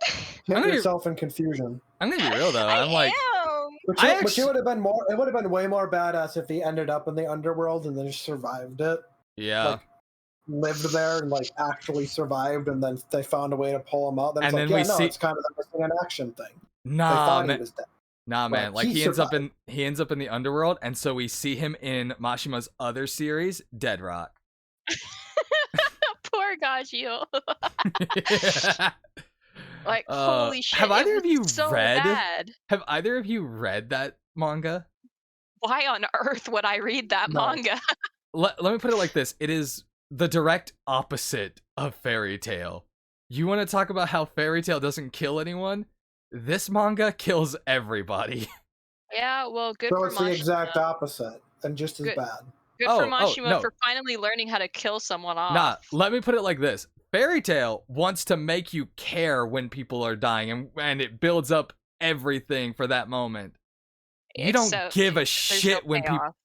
You don't give a shit when anyone dies in Dead Rock. Oh, so So it's it's like like I the said, new it's the Attack on exact Titan. opposite. Yes, it is the Okay. exact opposite. Like there was this character who died, and you had the main character crying his eyes out, and I'm like, why do you care? He didn't like you. he he didn't even want to help you kill God. He was just like, Like, you think a few characters died in Eden Zero? Oh, I don't care about Mashima enough to read any of his other it was works. like it So was. I'm just like, oh my god! And then I've shown you the images from that manga as well, oh. and it's Oh. it's hilarious because there's a lot of references to Fairy Tail, specifically with the fact that the main character is just Natsu, but with Gyaru appearance. Of course. He's basically Acnologia. Of course. They even directly mention Fairy Tail because apparently they all grew up with a story of a fire wizard fighting a black dragon. Of course. Oh, and the character that I said didn't even care about the main character shows up in the Fairy Tail 100-Year Quest. Oh man, because one of the new bad guys has the power to create illusions. And so he says, I'm going to create my favorite characters from my favorite serialized manga, and all the characters he brings to life are characters from Mashima's other stories.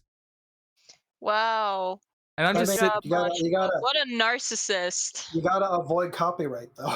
That is true, but I know also you what a do. narcissist. I know So you it's like you do. can think narcissism, but at the same time, It's like, copyright. yeah, I agree with the copyright thing, but it's just like, when you read it, it's like, what?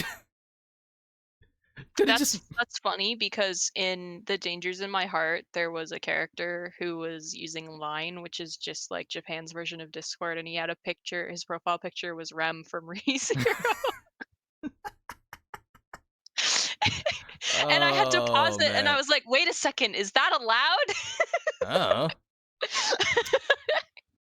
But yeah, I'm just like, no offense, Mashima, but you handled death shittily. No offense, Mashima, but actually full offense, Mashima, you fucking suck. I'm not even trying to insult him because I genuinely enjoy the story of Fairy Tail. I realize it's not written the best, and obviously, again, I stand with this. After the Loxus arc, it all just kind of falls apart. But it wasn't under the same company, Satanaku. That's the thing. At least I don't think it was. But it's like if you start to treat death as a joke, you start your fan base Your is really story- gonna hate Your it. story just loses stakes. There's no stakes anymore. There's not. It's like suddenly it's like, well, why do we care that characters are almost dying if you're just not actually gonna kill them? And just so we're clear, this trend continues in 100-Year Quest.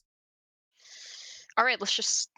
Which, as I say, I mean, also, the fact an author exists means that there's no stakes to begin with, and it's all an illusion. True. But yeah, know. but making the readers It's feel like- like there's stakes and then delivering is pretty good. Mm-hmm.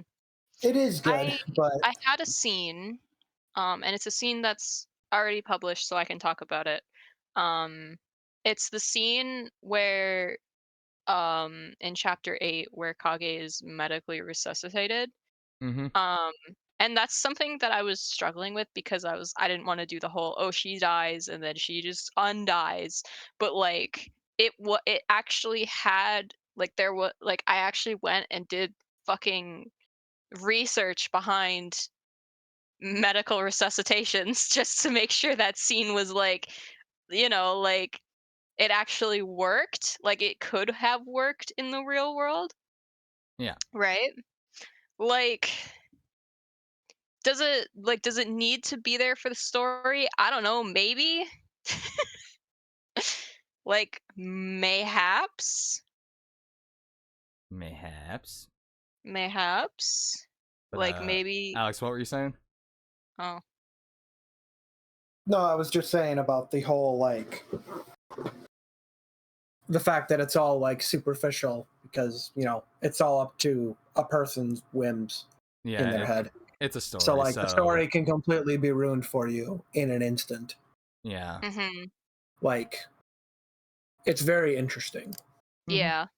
I do want to but it say. ends up really in reality all being kind of superficial. Yeah. But it's such an interesting medium, and when done properly, it is so good. Yeah. Like Mm-hmm. I do it's want really interesting how we take it so seriously, yet it's not real. It's all fiction. I know it's all in someone's head, but we take I it so mean, seriously and we love it. It's Yep. so yeah. interesting. I It's mean, just- to quote the musings of a character from a game that I like, fiction does have the power to change the world. Yeah. Right? And you might just say, "Oh, it's all just a story," but stories have different impacts on people. Stories create lessons, which oftentimes the readers begin to absorb themselves, which sometimes can like change a person's entire life. Yeah, like hell, I'll fucking praise Persona 3 until I can't speak anymore because that game fucking changed my life. It made her depressed. I was when it was already over. depressed. I was gonna say when it was over, Definitely when it was over. it doubled. Yeah. Yeah, my depression just got doubled. I will But say like though, it, sorry, it it really it really did make me like view life differently because it made me realize that death is just something that can happen at any time, right? yeah. And that you never know like when you're going to die. um you never know when your journey's going to end. You never know like if you're going to like you know rank 10 all your social links. Like, I don't know. It's the best way I can put it. Except the devil one in Persona 5. Yeah, don't do the devil one. I have to because I said I was going to get them all to 10, but I'm regretting my decision. um but yeah, you just never know. And the fact of the matter is that death doesn't discriminate. It'll come for you whether you're ready for it or not.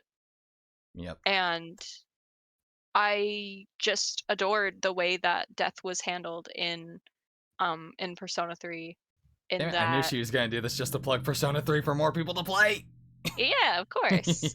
And that the theme of death even revolves around the protagonist in his personas. Like his starting persona is Orpheus, who went into the underworld to save his wife. Uh and then his second persona is Thanatos, The literal embodiment of death. the literal embodiment of death. So, and yeah, it's great. The fact that all of the characters minus Fuka for some reason um experience some kind of loss throughout the course of the story. It's very important to them and their character growth, and I think it's just such a beautiful game. Such a good game. Oh my god. Death doesn't discriminate. Time waits. It delivers us all to the same end. Yep. Go forth, you have 1 year, whatever.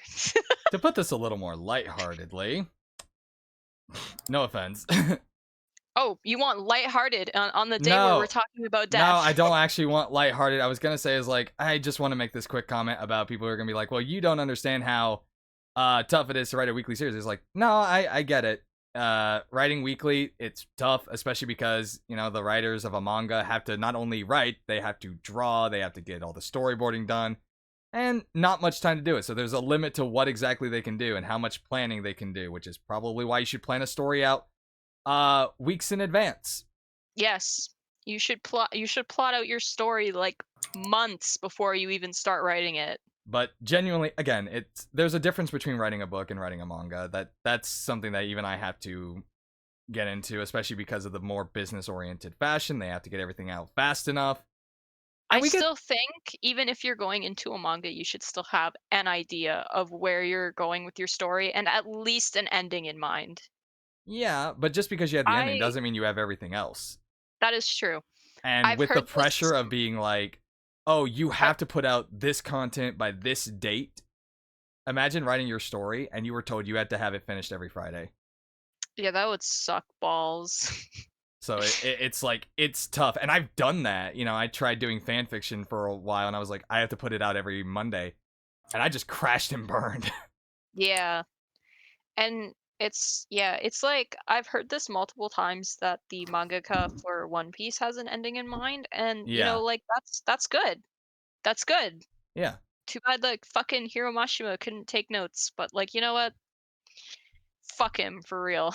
That's not even getting into the fact that it's like I don't know if this is true now, because it definitely feels like a lot of manga artists are being allowed to actually end their series. But it always seemed like a manga basically had to keep going as long as it was popular. So even if you had them ending in mind, Yeah. it doesn't necessarily mean you get to end at that point, because if the I mean, series back is still at the Dragon Ball point, Yeah. Toriyama wanted to end that so many times, yeah. but it made so much money, so he just had to keep going, and you could tell by the quality of the writing. Mm-hmm. Yeah. The later it went on, the Yeah, kind of cuz worse it got, because yeah, he's cuz being like forced by the 'cause sometimes popularity to keep going. yeah, Yeah. cuz like sometimes you just want to like you're tired of a story and you just want to wrap it up. Yep. It does make Like me. apparently Hiro Mashima was, but apparently not anymore. Yep.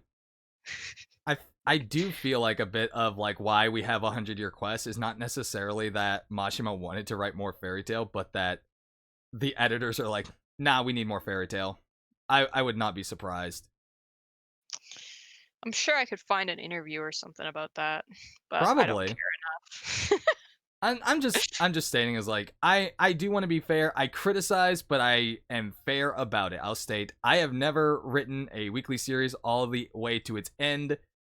So, but I have tried, and I realize that's a lot of pressure. It is a lot of like you don't get a lot of time to plan if you're trying to release it every week, and that's still with a heads up on everything. Like starting 5 chapters in advance, you're still being like, okay, I've got to get this done. I got to get this done. There's not a lot of time for extreme edits or checks for consistency. And I think this is something true for all manga, is that eventually they all reach the pitfall of, oh my god, there's so much to fact check, there's so much going on.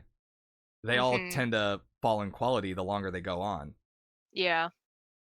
And I guess another thing is that the writer of One Piece, Oda, was asked, if somebody guessed what the One Piece was, would you change it?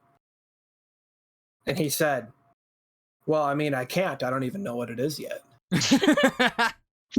Honestly. He literally said that, and it was really funny. It's like he knows how the story's going to end, but he just doesn't know what that thing is. Yeah. Like, that's amazing. He still doesn't know. And I'm like, you don't know what the namesake of the story is actually? And everyone memes that it's the friends we made along the way. Yeah, the One Piece is 100% the friends we made along the way. I'm gonna be real. I could see that being exactly the thing. And because the series in its entirety is written so well, it actually probably wouldn't even be that bad, to be honest. Nah, I'd be fine with that. If it got a happy ending like that, and that's what it was, it's like, okay, cool. One Piece is just a literal One Piece. It's a One Piece bathing suit. Let's go!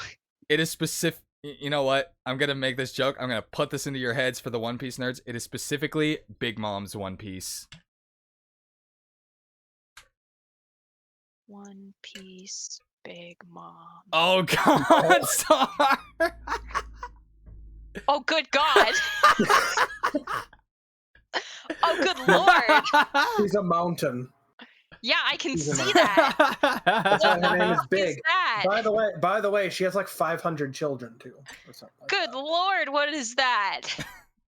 It's ridiculous. She has hundreds of children. Oh man, he's not even exaggerating at that. I think it was like, I don't even remember. I remember like there was like what, a 77th member of the Charlotte family. Yeah, there's a ton. There's so many. I have to look it up again because I think what was crazy is I think I just oh, died. that was it. Okay, it is 85 children, 46 sons and 39 daughters. holy shit. And then how I old think was it's time to shut the factory Become a down. she is 68 years old and has 85 children. Good God. How the fuck? Good Lord, woman. How many of those were twins or triplets or whatever? Some of them, but that also basically means that every time a pregnancy ended, she had another one. Yeah. And because weirdly enough, she is obsessed with all the races of the world.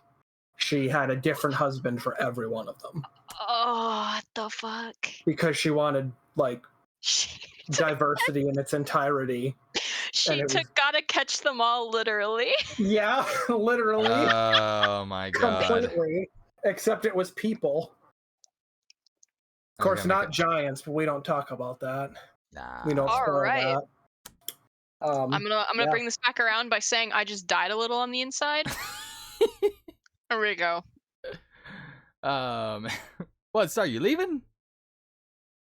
Yeah, because I'm dead. All right, that's fair. Honestly speaking, I have no idea how long we were doing the podcast. It's only been like an hour and 40 minutes. Has it really? Yeah, because Huh. we start at 3 my time. Sorry. Oh yeah. It feels a little bit longer for me because I'm live from like 7 o'clock this morning. We Yeah, also were on call for 30 minutes before that. Yeah, yeah, that is that's also true. true. So it's like 2 hours and 10 minutes, but I don't know if you're going to include all that on the episode. But Probably not. We could though. Would be funny. it was nonsense, but whatever. Wait, what? Sorry, what were you talking about? I was reading what Sataniku said. What were you talking about? Please, you did. Oh, you know, to the look 30 up minutes Big before Mom our in a normal one- starting time that we started. Oh yeah. So it's been 2 hours, basically. Yeah. I will probably keep in the vast majority of this. I don't like to edit out a lot of stuff because a lot of the stuff we talk about, even though it's off topic, it's like, it's good to get those messages out. I just always wish I was. Especially the you guys need to be more expressive with your emotions stuff. Yeah. I'm just not a very expressive person, honestly. I know. I'd give you a I head pat if I could. express myself more with like stories, characters. Myself, I'm like kind of reserved. Mm-hmm. And I'm like, that's just kind of how I am. One more thing I wanted to talk about. Yeah. You know that trope in media where it's like single dad with a daughter and a dead wife? Yep. Okay, so like that trope kind of annoys me because the dad is always like reclusive and neglectful to his only child from his dead wife. Okay, we're talking about How do you Dojima guys now. How do you guys feel about that trope? Yeah, we're talking about Dojima. We're gonna talk about Dojima. All right. How do you guys feel about the dead wife only daughter trope? I mean, I don't like it or dislike it any more than any other trope. Because I have a character who is a single father of a daughter with a dead wife, and I can't imagine him ever being fucking neglectful to his child because that is literally the only piece of his wife that he has left. Yeah, but I guess, from real life examples, that obviously I'm not going to go into details on who or what, but from what I have seen from people I've actually met that are single parents, whether it's a mother or a father, they are neglectful because they can't do both jobs at once, kind of. Like, they're trying to make the money, take care of the kid, feed the kid, give them a good upbringing, and that's really hard to do alone for Yeah. anybody. No, I get Yeah. that. So But even it can still, come even across that way no matter what. But I do agree it is really dumb when done bad. yeah. Because Like like they're even not even if trying you to. are like I get it. I get it's probably very, very difficult to be a single parent raising a child by yourself. But like even then, I just don't understand how you can be like No, but like I know what you're saying, like actually being neglectful. yeah. Not the kid goes, "You weren't there for me for this," and it's like, well, I mean, they're trying. They can't be everywhere at once. Yeah, no, but like actually just like ignoring your kid or like making promises and breaking them. Like Oh shit yeah, like totally. that. Like I spend Yeah, Dojima by leading by example. Like Dojima in Persona 4 constantly breaks promises. His daughter is 6 years old and she already knows how to cook and do laundry because he's never there to take care of her.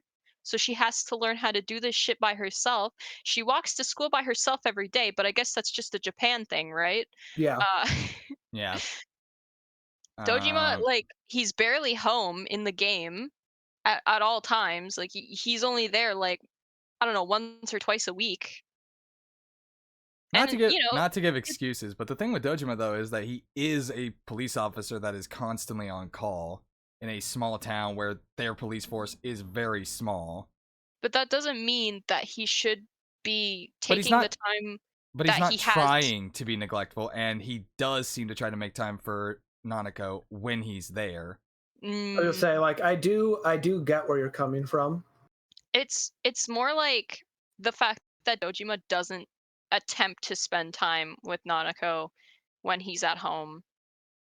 When he's I'm, at And home, and like he that's just where I kind of that's what like I mean when I was saying with you like the whole like it's tough to write it well. I think that's poorly just yeah, poor execution on that part. yeah. Because like they should be Like spending time with them I when was they're saying, home. it's probably very rough to raise a child by yourself, right? Like I came from a broken home. mhm. Um so but then again, I was like 14 years old when my parents split, so it's not like I was in a very at a very young age that I needed a lot of care and attention, but even still like I think that even if you are busy all the time because you have to, you know, work and raise your kid, like you should still take time to like sit down with your kid and spend time with them and, you know, not neglect them by immediately just going and doing whatever else it is that you need to do or that you want to Totally, do, right? totally. Like I think that is on the execution of it, and Yeah. I don't know much about that case because I've not seen it, but it just seems like they don't show enough of the good and they only show the bad. But if Yeah. you're trying to show a specific picture, then you're gonna do that, I suppose. Yeah. Yeah, When in like reality, I I'm could never see myself as a single parent doing that or whatever. Like, Yeah. yeah, like but at the same I'm time, not a single parent. Like I don't have any Yeah. kids other than cats or a snake, but like if I did, like hell, I fucking bother my cat all the time because I love her. Like I couldn't imagine doing that to an actual human. Yeah. It's insane. but at the same time, so many kids will be like, "Ah, cringe. No, I don't want to talk to you about that." Yeah, well, that's kids being kids, you know? Like I still Kids think being, yeah. yeah, like that's just kids being dumb. Yeah. Because I can understand it because, like, from real examples, even parents that are trying to be loving and spend time with their kids when they can, if you are a single parent, a lot of times the kid will say things like that. Like, Yeah, I don't and even think you Mhm. that's care about me. And it's like, well, I can't be around that much. yeah, and that's just kids being kids, like they don't understand because, you know, they're small and they don't like their brains aren't developed and they're like enough to understand the situation. Yeah. I guess It's we'll still talk a little bit about the about from the aspect of Dojima because I know that's the main core of the question, and yeah. he's my only real example. Yeah, yeah, So yeah. I can see where it comes from both perspectives because it's like where I'm at in the story right now. Like I have kind of a mixed view of it where it's like, all right, Dojima not being there is not like most of where I'm from is him. He's always having to go off and be a cop. It's rarely ever him going off and doing his own thing. He's always on duty. But I agree with you because from where it sits when he is at home, it doesn't really look like he's doing anything with Nanako. It always feels like he's just sitting in his chair reading the newspaper. Mm-hmm. Of course, that's also the framing, basically, because the game puts you at that framework and they want a way to easily include all the characters. Yeah, but I feel like it could still work if they had them both sitting at the table playing cards or something. Yeah. And then it's like the reality of it is we don't really see Nanako and Dojima really interacting much, and that's still with us because Nanako's whole plot line is her dealing with the fact her dad is never home. So that's probably why we never get to see them. At least from where I'm at. I don't know if you've seen more. I mean, you I have have. seen more. So Yeah. I don't know how much worse it's gonna get. So I don't have too much to comment on. Right now, I can only give Dojima the excuses like, he has a very demanding job. It sucks. It absolutely sucks that, in some cases, the parent is like, and shit, I that- want to be with my kid. And Dojima obviously does And because it's he's really bad with Dojima that sometimes he comes home and he's drunk off his ass, right? Oh yeah, that one I cannot forgive. It's like, And I he's doing that in front of his 6-year-old. Like, come on, Yep. Dojima. I fucking hate the idea. Is like, look, if you're gonna get drunk, one parent needs to be sober. One parent should be sober. Well, again, we're talking about single parents. I know, but so, that's my primary example. I don't like adults drinking in front of kids, no matter what. yeah. I I totally agree. I totally agree. I can't fucking stand it. If I catch an adult being drunk in front of a kid, I'm going to beat the ever living shit out of them. I promise you, they will be 6 feet in the ground when I am done with them. I am very passionate about this. I Yeah. cannot fucking stand it. Mm-hmm. But I'm going to say is like, in the case of a single parent, it is so much fucking worse because that kid looks up to you, that you are the only one there for that kid. Yeah. So to be drunk off your freaking ass is a terrible idea. Yeah, it's so wild to me because, like, yeah, the idea stems from Dojima and also one of my characters, right? Because my character tries his best Mm-hmm. to be a good father because, again, that's his daughter, the only child that he and his wife had before she Yeah. passed away. And one character asks, like, hey, one character accidentally asks, do you hate her? And he goes, how could I? She's the only piece I have left. Right? It also comes down to this is how you design the character. Yeah, And because this is that's just how, like, that's I how you don't know. perceive the world. Yeah, I just can't imagine, like, an actual parent being that shitty to their child. Yeah.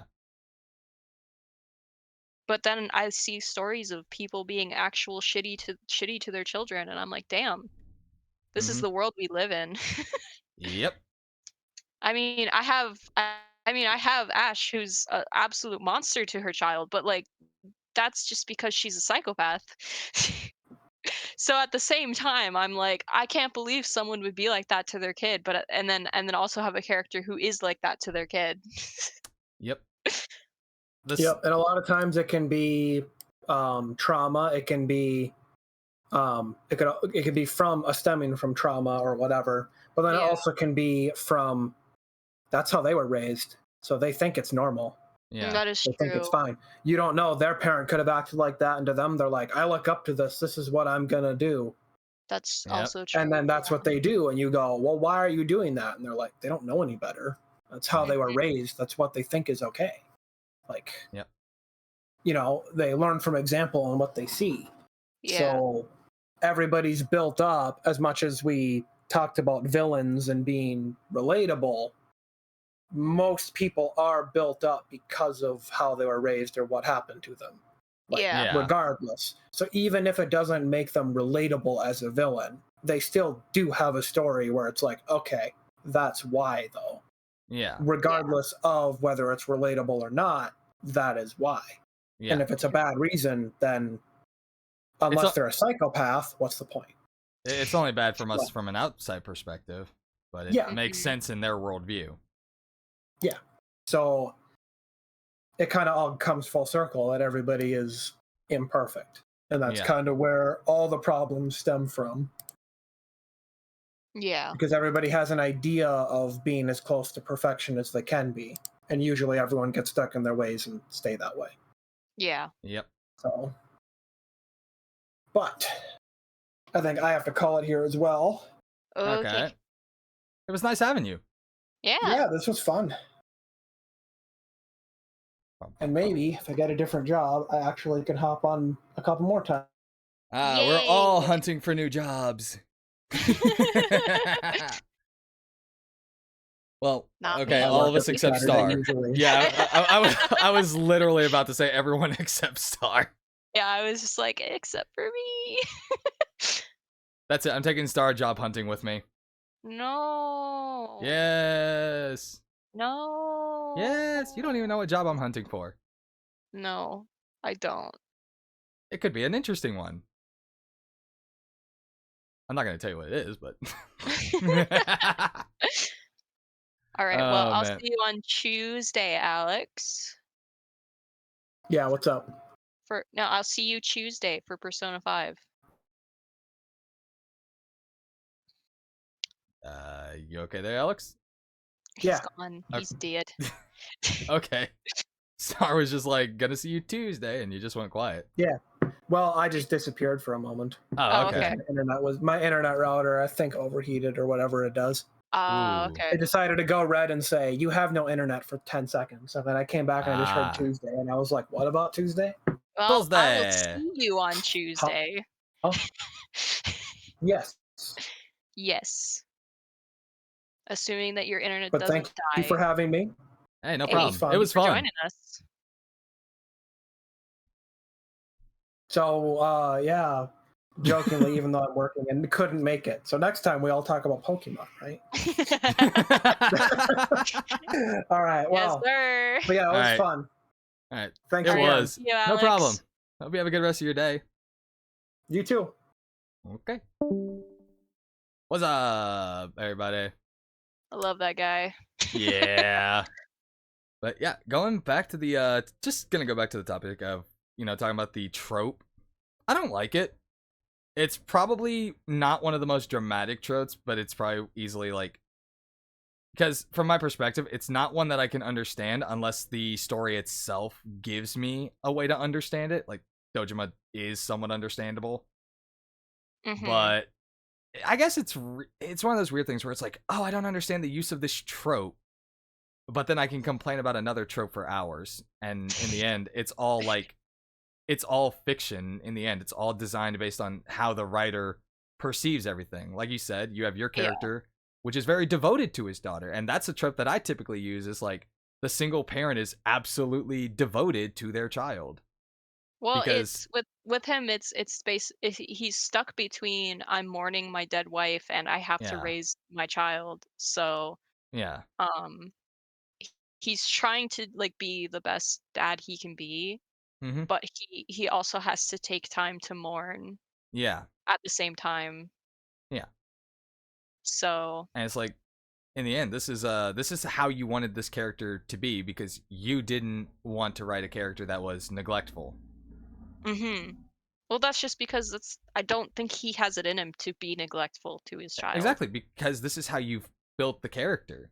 This is how Yeah. you gave to, for lack of a better term, this is how you birthed that character to be.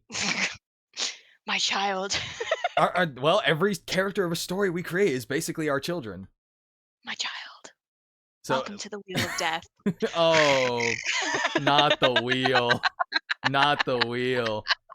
And I think the crazy part is that I think a lot of people who write stories like this don't quite understand that characters like this would be considered neglectful. Mhm. And that's really weird to me. Because it's like, it absolutely is.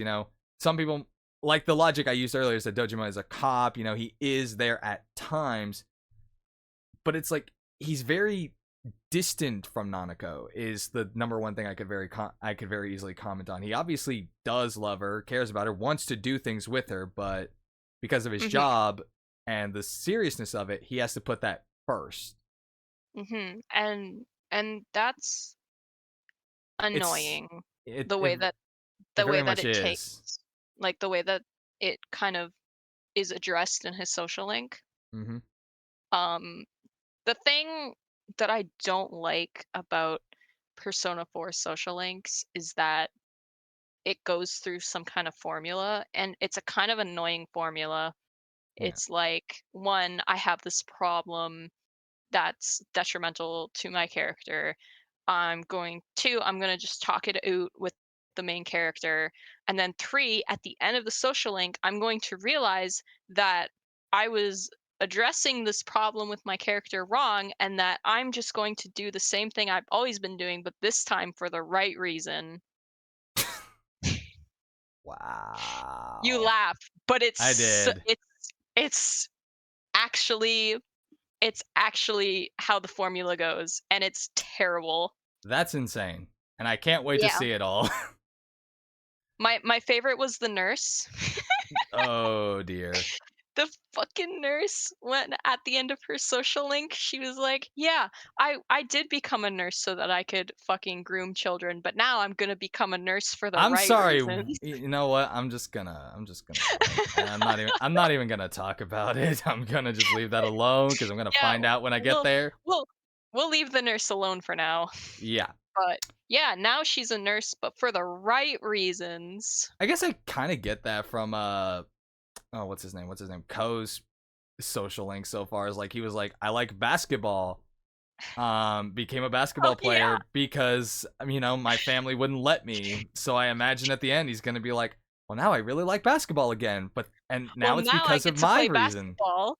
Now I can play basketball, but this time for the right reason. Oh God. I probably should have seen that coming with the way it was going. Mark my words, it's gonna happen. That's exactly how Oh it's gonna boy. go. Oh boy, that's gonna be so fun. In any case, I will say I think we did a pretty good job of staying on general topic. Like Yeah, I it's mean, I would it's like always Alex bring it back. it's like Alex said, we were delving into a very deep topic talking about death in general media. I would say Yeah. literally the only things I complain about is just stuff that I do. I'm like, how could I Yeah, we have done talked this about better? it in like I only brought up games. I don't think Yeah. I talked about any anime. Hmm. I Um mostly wanted to just kind of talk about like all right, and how writing. impactful were certain deaths? Which deaths do we think should have stuck? I stand by this. Makarov dying in Tenro Island. Goku should have stayed dead after the Cell Saga. I'm trying to think of some other ones, like generally speaking. It's just like this sounds weird to say that I enjoy the death scenes in a book or in a series. Because it's like, oh, Mhm. you like people dying? It's like, no. I like seeing the impact that particular deaths have on a story. Because it's like, how does that affect the character in a way? Yeah. How does that affect every story around them? I think a pretty good example of this, people are going to hate me for this. Harry Potter. I don't think Dumbledore dying really mattered all that much. What? Dumbledore died? Yeah, you're not going to read it. So fuck off. It's okay, I already knew that. I'm Yeah. just making the meme, don't worry. I know. I'm just saying, it's like, when I really think about it, I don't think it really added or Wait, took wait, anything away from the story. hold on, hold on. Yeah. Mom, did you know that Dumbledore died? What'd she do?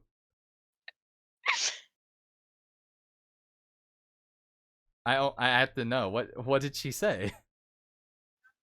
No, just Dumbledore. Yeah, you knew that? I didn't know that. You are such a She's liar. she's so confused.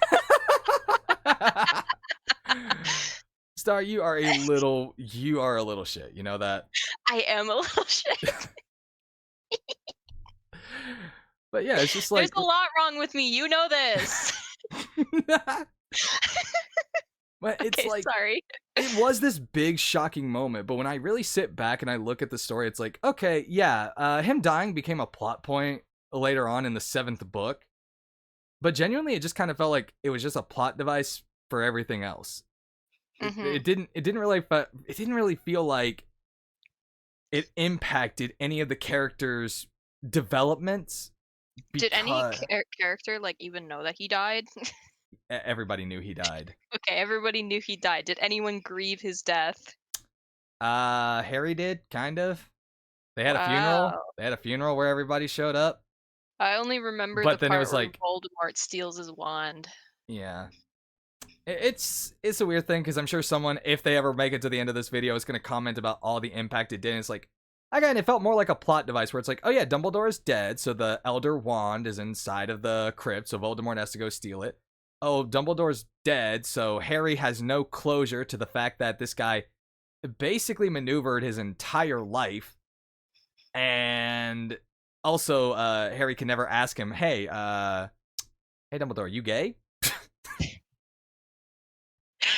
Oh man. I wasn't gonna bring it up.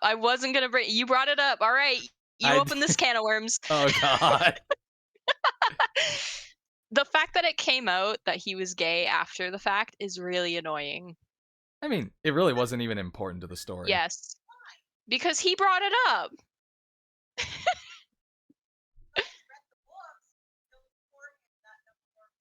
It was never stated in the books. No, it wasn't. No, it wasn't. Fox just said no, it wasn't. He read the books.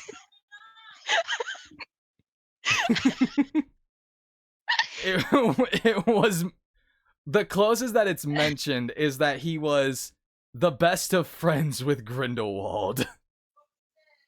She said it was stated in book 6. Book 6? We didn't even. How was it mentioned there? Book 7. Oh, shit. I don't know. She said that he was having an affair with Grindelwald. I'm aware of that. Yeah, but the the book never explicitly says that they were lovers, only that they were very close. I see. I guess it's like it's one of those abstract things where it's like you should have read between the lines. Should have read between the lines. Yep. Should have read between those lines. But still, the fact that she came out after the fact and said, "Oh yeah, Dumbledore was gay all along," is kind of annoying because it literally had no impact on the story. It really didn't. That's why it was never mentioned. Yeah, that's why it was never mentioned in the goddamn books. Because like I'm gonna try to not get in trouble with Star's mom.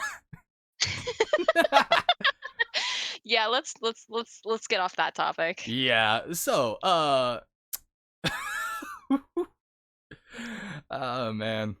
I think it's also but no, I'm not gonna talk about the subject, but it's just like I guess in the end his death was important for some things, but it just didn't feel like it was important. It felt more like it was just being used for plot convenience sake. It just it bothers me.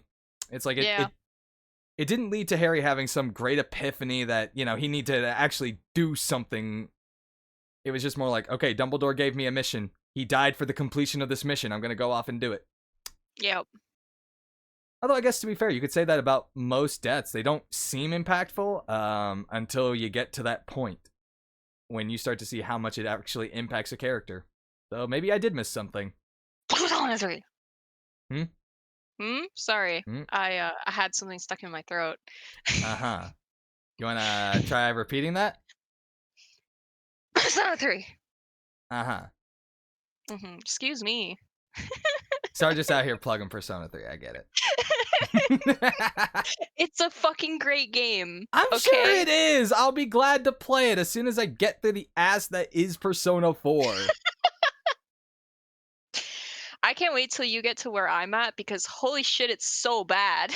Oh god, I'm terrified. You should be. In any case, guys. You still have to make it through Rosette's dungeon, don't you? I think we're at the boss right now. Oh, nice. So it's like that's gonna be in the next stream as soon as I get around to wanting to do it. Yeah, I'm gonna finish Spy on You first. Right, I wanted to talk about Spy Family, but I never got a chance to do it. Okay. Are we talking about Death in Spy Family? We are.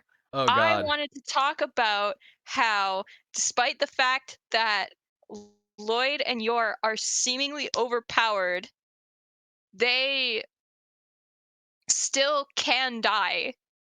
Yeah. And I think that's really important. Yeah. Like, Anya has a vision of Lloyd being blown up Yep. and dying, and like, holy shit, like, the stakes were real. There were stakes. Like, Spy Family is so good. Like, holy crap. The boat arc. I don't want to spoil the boat arc, but the boat The arc. hyper-realistic boat. The hyper-realistic boat arc with yours revelation. Like, holy shit. Fuck Yep. yeah, dude. Like, Yeah. This was Death in yeah. Media. They can die, and death is always looming above their heads. All right, And we started talking about Death in Media, and then we started going all over the place. Let's be real, Star and I have no idea where we are anymore. I'm talking about Spy Family. Yeah. A show with, like, lots of death, but only for, like, background characters. Right? Yeah. But there is, like, a certain dread looming over the fact that literally any one of our main characters could die at any moment, Yep. right? And, like, that's what makes it so good, because they're literally in the middle of a Cold War as a spy and an assassin. They could literally just kill each other and Yep. not even know it, and it'd be fucking awesome. Mm-hmm. Oh, good God. They have plot armor? No, they fucking don't. I mean, are they dead yet? The plot Fucking, armor. fucking uppercut you in the jaw. No, let's be real. They're not gonna die. They're not gonna die yet. No, they're literally. You know as well as I do. The writer is not gonna kill off Yor and Lloyd. Are you sure about that? The I plot am armor is Anya. pretty This is sure. true. This is true. Old age will get them, probably. The plot armor is Anya, actually. She literally saves them every time they're about to fucking die. Well, then I guess technically also the plot armor is also Bond. Yeah, the plot armor is Anya and Bond. They are an amazing team. Yeah. But yeah, so I guess this has been our podcast on Death in Media. Was it chaotic as always? Yes. Yes. But I enjoyed it. I enjoy that. Because I genuinely don't think there's like a way to stay on topic because our brains are going like everywhere. And sometimes, I admit, we choose very deep topics. It's the ADHD. I did not think that this topic was necessarily going to be that heavy. Because, like, yeah, I said we were going to talk about death in media. But mostly I was more about, like, how impactful is it to a story? Characters that we thought should have stayed died, and why the fact that they were brought back ruins the story so much. I did not think we would get into all the conversations that we did. But that was what makes it fun, in my opinion, is that we open up so much of the discussions. Yeah. Maybe next week we'll try for something a little more lighthearted. Yeah, like Pokemon talk. All right, guys. I think that this is a good closing point for not only the podcast, but the stream as well. All right. I was waiting Gives to see if you, Star agreed. Yeah, like, I mean, it gives you more time tonight to work on this and Yep. maybe stream again tomorrow. Who knows? Maybe. No, we're not talking about hentai next time. Yeah, Star already did that in her stream the other day. I literally did. In any case, thank you everyone for being here. Appreciate the support. And we hope to catch you guys in another one. Yeah. Who the frick am I rating?